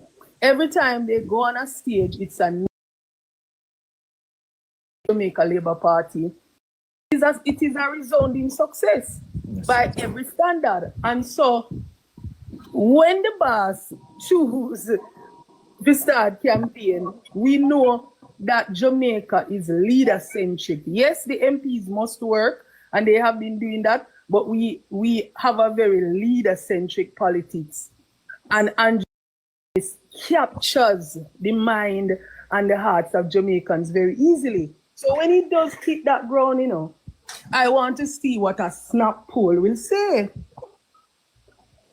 But President, he even to add to what you're saying, the Prime Minister even said it last night. So he have discussion with close comrades, and they texting him and letting him know he have to call the election because it's not. They are getting fatigued and they are getting tired because they want to get it over and done with. Because I think they know what is going to happen now, but they just have pushed a narrative to and hoping that something go wrong in the next few weeks to give them a hedge to become the government. Night, gentle people. Night. Well, go ahead, sir. You say something, Jay? Go ahead, sir. Oh, I really the Damian Crawford thing with that chime pan still. The reason why he won East Rural, you know, because nobody wanted Joan Garden Webley, you know. Because remember, you know, Joseph Hibbert was the member of parliament. He was forced to resign because of some bridge building scandal. So he stepped aside, and Joan Garden Webley was poised to be as a standard bearer for East Rural. And people remember the 80s and some of what it's alleged that she did. So them decided to them not gonna work with her. And to be fair, the side was against the Jamaica Labour Party in the 2011 election. So a whole heap of factors contributed to that one. Yes. Because trust and believe say when Mr. Hibbert gave Michael Phillips the lash in there and him have run left East Rural, Joseph Hibbert was one of the best member of parliament in East Rural. Is that so? He was such a quiet and honest man. Yes. Was a very quiet man. You wonder if he could talk. But he was Minister of State, no? Yeah, man.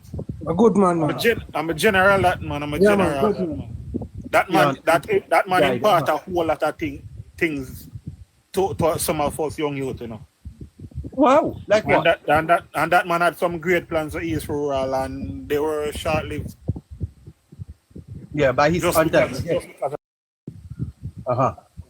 Well, I tell you the truth. I'm happy to hear you say that because people like Joseph Hibbert, we don't hear a lot about them, you know? Yes. They served a short time, but I'm happy to that you have come up to say he was a good MP. I'm a general at my J, man. The man they go start a goodwill program for East Rural. But trust me, that would have been a game changer. I think I have some of the documents because when he died, yes, he had instructed his daughter to give me all of those documents and a computer that was done by the house, but I didn't go for the computer.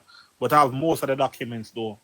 By the way, you sound like somebody who is interested in representational politics. Well, some of the times, but I'm an engineer by profession. Yes. Some of the times you get sidetracked by the work. Okay. But by the way, you are on the Labour Party team in that constituency? You're on the Labour Party team? Well, I'm not on the team, but I throw my support where and when I can. Juliet Holness is the MP here now, no? Yes, she is. You think she's gonna prevail? I've never gotten a chance to get audience with her, but I've met with Maria and a few others, and the former councillor, Mr. Clark. Lee Clark? No man, I'm first name he lost the other day in the local government election. Again, man. Someone said Kelvin. Kelvin, yes, Kelvin. Yeah, someone Didi said Kelvin. Yeah, it's Kelvin Clark. Okay. All right, so thank you so much. You hear, man? Yeah, man. Yeah, the box keeps pulling up scratchy. We my God. What's left here now?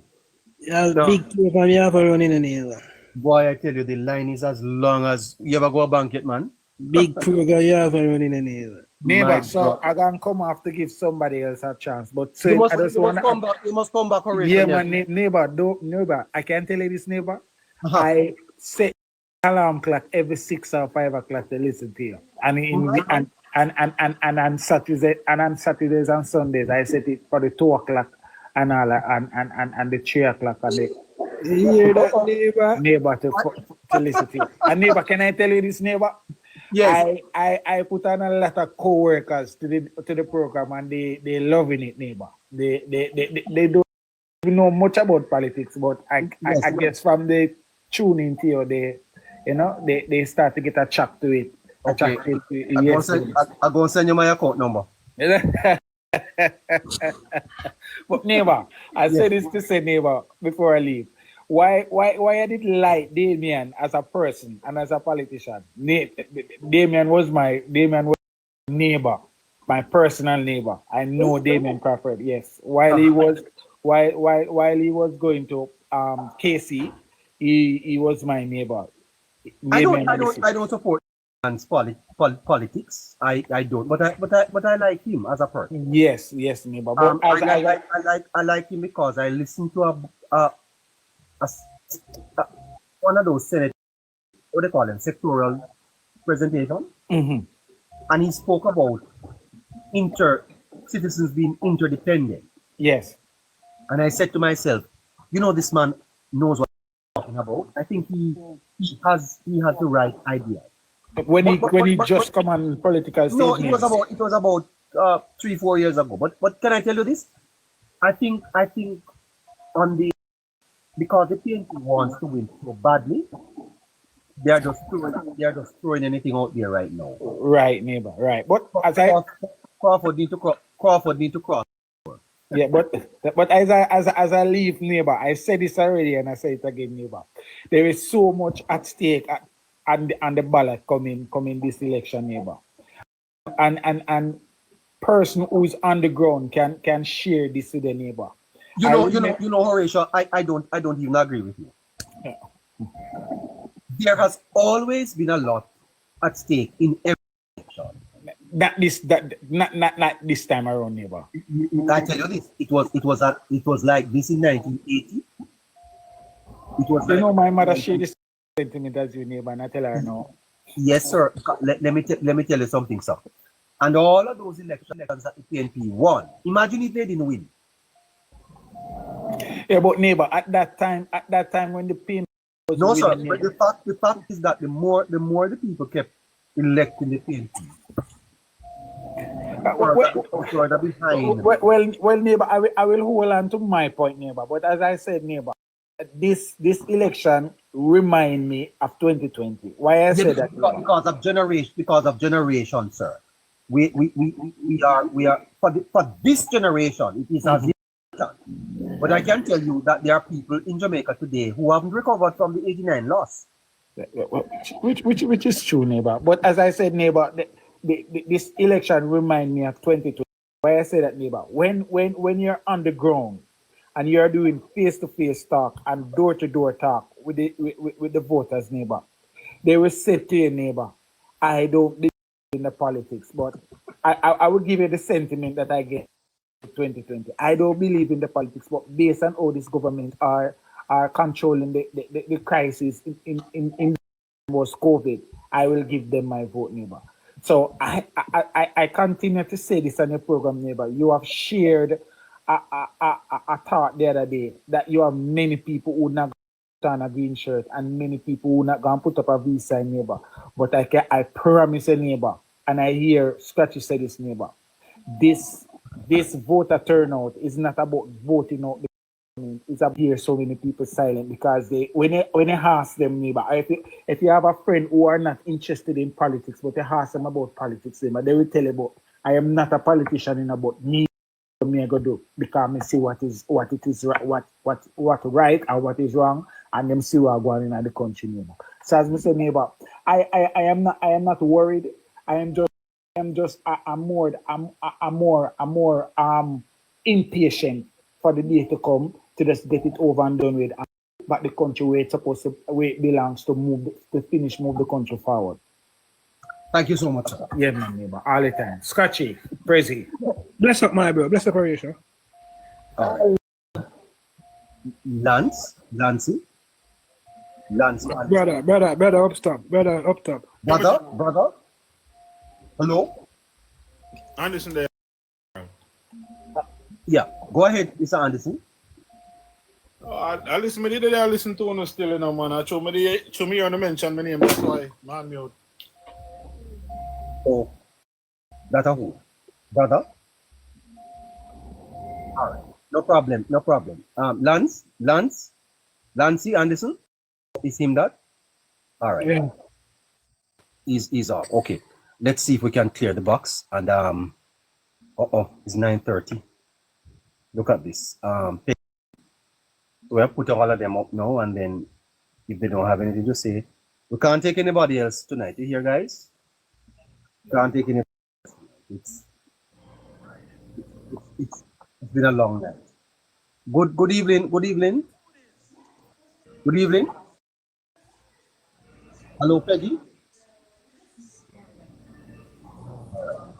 Oh, Angela, that's out. I'm playing Labour Party song. My goodness. Finally, we have Coach. And okay, that's going to be Coach. Yes, I'm here, you know, neighbor. Hold on, walk on. Go ahead, no? Very interested program to see, man. Yeah, man. Yeah. Yes. Concerning this Northwest thing, I don't think the men guy win. I think Amos will go. Yeah, man. I think Amos will bring it home this time around. Based on what I see, Amos is working house to house on the ground. People might say they don't see him, but he remind me of Woodhouse in 1980 when Woodhouse won the seat. Well, I'll machine Jack Stevens. It's the same way I see Amos working this time. Maybe he has gone to the drawing board and see what Woodhouse has done, and he's doing the same thing. So I think Amos will pull this out based on what he's doing. Believe me. Okay. Well, can you get him to talk to me, sir? Prezi, can you arrange for Mr. Amos to talk to me? I'll let him know that you want to talk to him. I could. Let us see, but as I say, he's not a man that does social media. I don't know why the man does social media. Yeah, he don't so want everybody to. I think he will like me, but he will want to go. And yeah. I see him on. I see him up. I see him doing a little few videos. Anyway, thank you so much. You here, sir? Yeah, man. Bless up. Apostle, thanks for stopping by, spending a little time with us.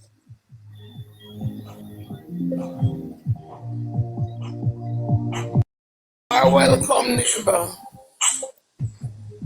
Take care of yourself. You must come back again. Yes, I'm always here, you know. Up in the box. All right. Why do you call yourself apostle? Why do I call myself apostle? I was ordained an apostle. Oh, wonderful. So I just Okay, that's nice. Fantastic. Blessings. I just decided to change the name. All right. From Fluffy to apostle. To the title. Yes. Take good care. You hear? Bye-bye. Prezi? Yes, neighbor. What is the program? Your program on? Why neighbor taking a little bit of break, you know. I listening to more learned people like you. No. As I tell somebody today on a live, I don't necessarily pander to the undecided or on the fence or people like my program is really geared to hard, dirty foot as them call it, labor rights. So it's just about my base supporters, which is the Labour Party. Yeah. So it is very important for me because I believe a lot of labor rights, like PMP, have become impatient, but for different reasons. But I want to say to my labor rights on the ground, workers first. You do the work to win an election. If our election machine is not well oiled and ready, then we are in trouble. We know that the work has been done to give you guys the tools and the requisite things. Just on the day, show up and show out. And the supporters of the Labour Party, go out and vote. Do not take it for granted. Do not look at seat count. Do not look at how the MP looks favorable. Every single counts. We won some seats, a seat by one vote the last election. I believe that it was George, either George or Danny. I don't remember right now, but every single seat and every single vote counts in this election, and we must go out and vote. Very well said. Every single vote counts. It doesn't matter which area you live in, or if you live up at Arnett Garden, your vote is needed. Go to the polls and vote. Right?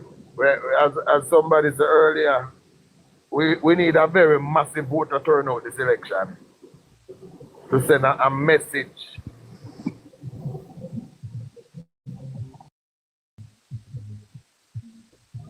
Right, Chuck? Yeah. You have to go turn on your light because we're not coming off no man wagwan. You're coming out? Yes. But there's quite a few persons live now. So they can go get some info. Chuck, I watch you every day, you know. I don't come up in your box, but I watch you. Thank you, man. I watch that. I the boy at the daytime, man. Yeah, man. But sure about, man. Right. Right, we have to keep the fight going, man. We have to keep the fight going. Right. But neighbor, go on do your thing, man. Prezi, keep the fight going, man. Scratchy, yeah, we have to keep it. Big up, Chuck. Big up. Enough respect, Chuck. Chance? Hey, neighbor. Hi, how are you? I'm good. I didn't even realize I came up in the box. I'm just trying to tap the screen. Oh, look at that. Well, nice to hear your voice. Yeah, nice to hear yours too. Very good program. Have a good night and all the best, and see you tomorrow same time. Bye-bye. Bye-bye. Take care. Bye. Boy, my listeners. So, Scratchy, we had a great show. Most definitely, neighbor. Another great Another show. great again. show. If we follow the people, then we don't leave here, so we're not scratching. Yeah, The line, yeah. the I line has mean, got. and that's good, neighbor. It's good when time people crave information and knowledge, you know? Yes. The Yeah, line it's has good. a long agenda. You know, when I say Mr. Chuck Finney come a while ago, you know, persons get them ears ready, you know? Yes. Yeah, when I say Mr. Chuck Finney come on, person get their ears ready, you know, person get back in their comfort zone, ready again for another worse information, you know, factual information like that too. Yes. Yes, neighbor. It's always good when you have 367 people in the eye, same way, still looking, want to hear what is going on, what is the good news of the Jamaica Labour Party. Wonderful, neighbor. Keep up the good job, man. Thank you. And then I want to tell the listeners that on Thursday we'll be having an all island forecast. You can't afford to miss that. Please also remember that if you want to help us with that one, you can inbox me your information, and happy to get in touch with you. There are some folks that I have to thank for tonight's program. You know your name, and we don't have to call it out here, but you know that you chipped in to make this happen for us. Tonight, we also want to, before we go, say to those persons who are in Litchfield, Trelawney, if you're in Litchfield, Trelawney, and you want a pair of clerks, yes, for the election, Bravo, #1 Clark's mobile shop is in Litchfield, Trelawney. You can call them at 876-329-3637 or 876-837-7710. Tell them you heard it on Your Neighbor, and go in and support them. All right. These are great people who are supporting our program. Bravo, #1 Clark's mobile shop. All right, go and buy a Clark's there, and support them. Fantastic. Scratchy, until tomorrow. Take care of yourself. Same to you, neighbor. Same to the viewers and everyone who was in the panel and everyone who in the comment section. Enough love and enough respect. And remember, vote Jamaica Labour Party. All right. Show Labour right.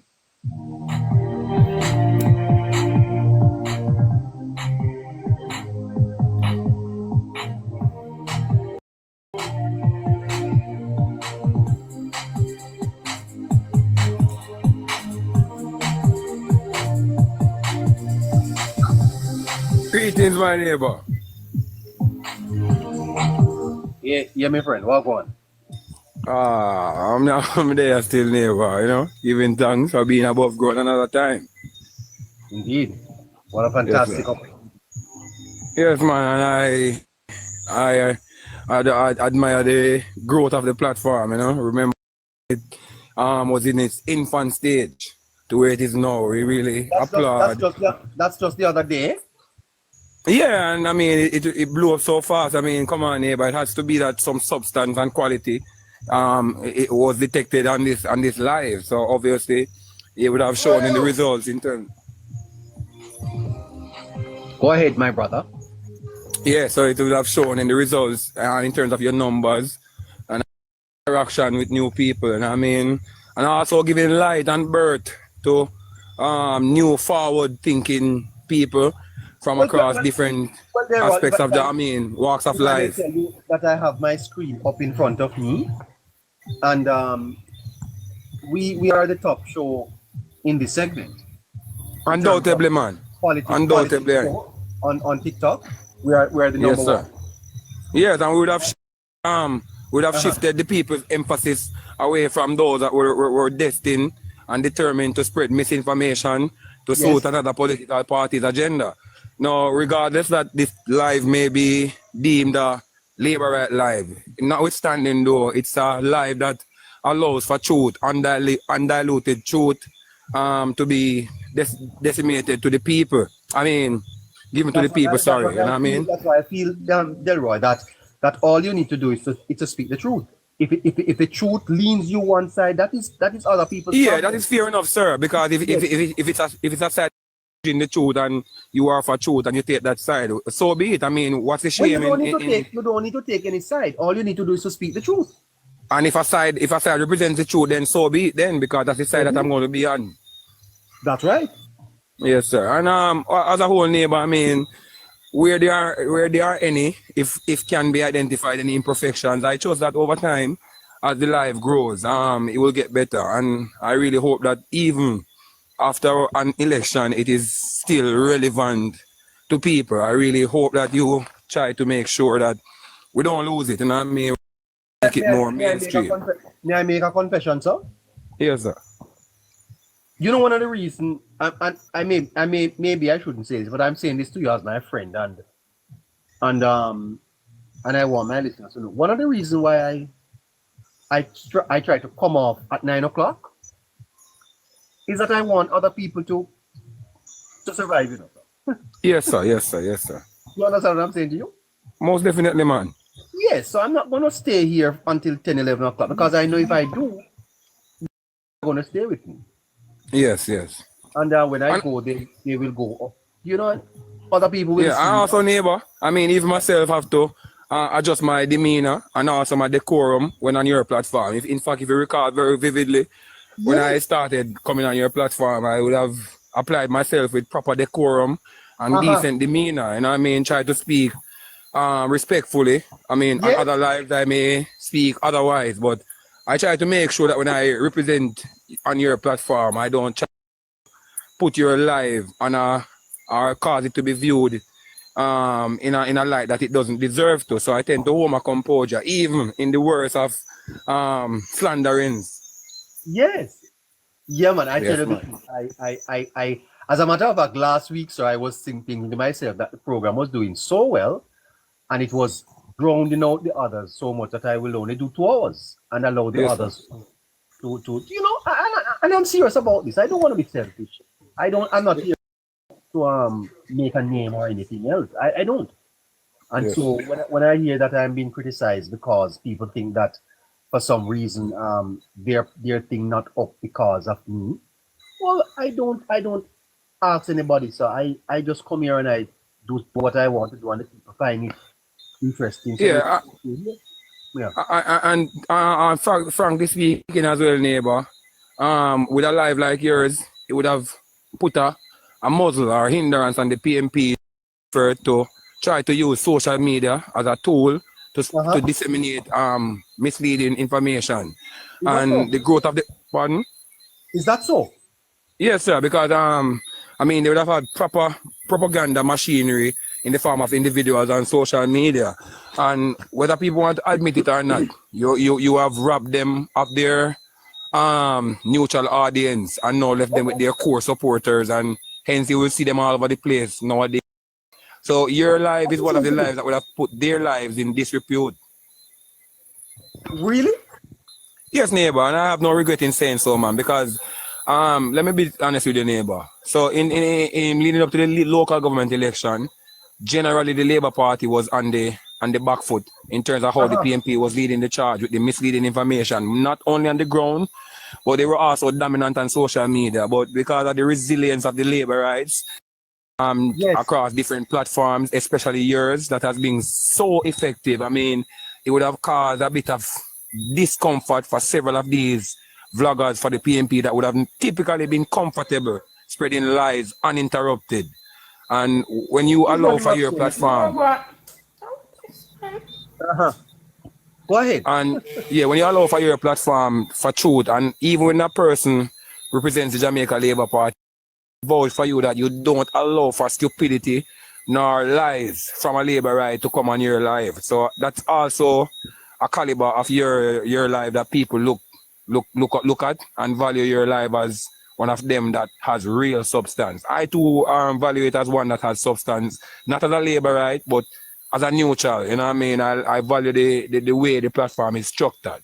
And again, where there are any imperfections, neighbor, you're only human, and generally we're only humans. So instead of compare to imperfection, I rather compare you to, I mean, in describe you or compare to perfection, I rather to just judge you from what I have as positives, you know?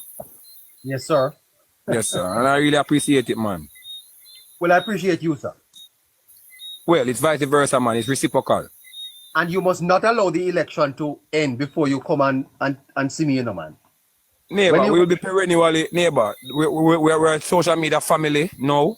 And in real life, we will eventually connect because this is just the energy that You sort out the car yet? Well, it is in the making, so help me God. And neighbor, even then, if I were to not be awarded a car or so, I am a real patriot and also a true believer in God. And even not having that would not deter me from being a true patriot nor a true believer in God that He is real, nonetheless. Yes, sir. Absolutely. Praise God for that. Take care of yourself, my brother, and have a great night. You hear? My brother, same to you as well until we gather again. Bye-bye. Yes, sir. Yeah, man. What a wonderful man that is, eh? Wonderful Labourite. By the way, guys, you know that a number of persons have been getting in touch with me, thinking that I have contacts in the Labour Party, that they need help, and they are workers of the Labour Party. I don't want to say much on it, but I want to, you know, encourage these persons to, you know, I don't even know what to tell them to do, more than to seek someone in the party. If there's anyone listening to me that know how to advise these people, you probably can just inbox me, so I can give them the information. But I want to say to the people who are inboxing me for assistance from the party, that I do not have any such contact in the party. I don't. I merely come on this program and do what I do. I don't have any contact inside of the party there. My moderator, Jamaica Girl, may be able to make a few calls, but that's it. All right. So that's that.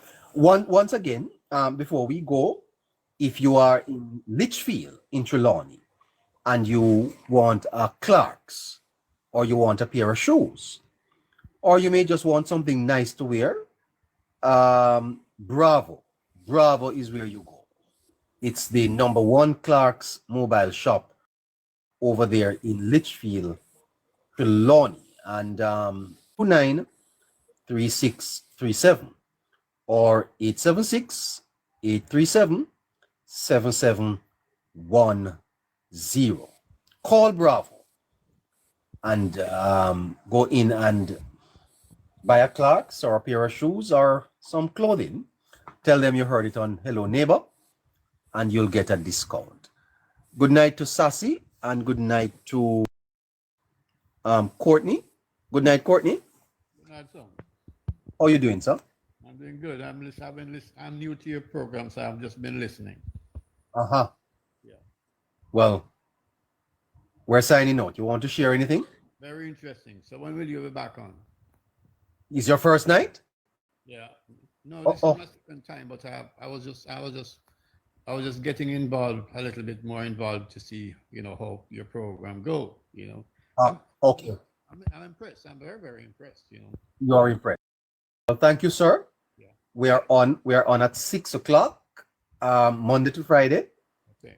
6 to 8.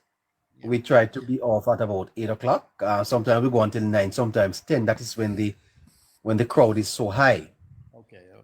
We don't want to leave anyone behind. Sometimes I've been listening tonight, and you know, sometimes there are things that I would like to suggest, you know. So when you come back next, and I'll be there, and I'll be able to speak with you, and also to speak with your audience. Courtney, so I tell you what you do, Courtney, because you're a new voice. Okay. We'd love to talk to you. Now, if are you friends with me on this platform? I was introduced to the platform by somebody else who sent me the link. So this is what Yeah. So this is the second time I've been listening to you. What I want you to do is to send me a message. Just send me a message. All right. So I'm going to go on your page now. Okay. And I have followed you. So I see you only have 2 followers. Okay. So you're new to TikTok. Yeah, I'm basically new to TikTok. Yes. Okay. So I have followed you. What you need to do is to follow me back and send me a message. Okay. So what I will do is I will get in touch with you tomorrow. Okay. And maybe ask my moderator to arrange a time for you where we can talk. Okay. Okay, I would appreciate that. Yes. Okay. Yes, because sometimes when you come in the box, it is very, very busy.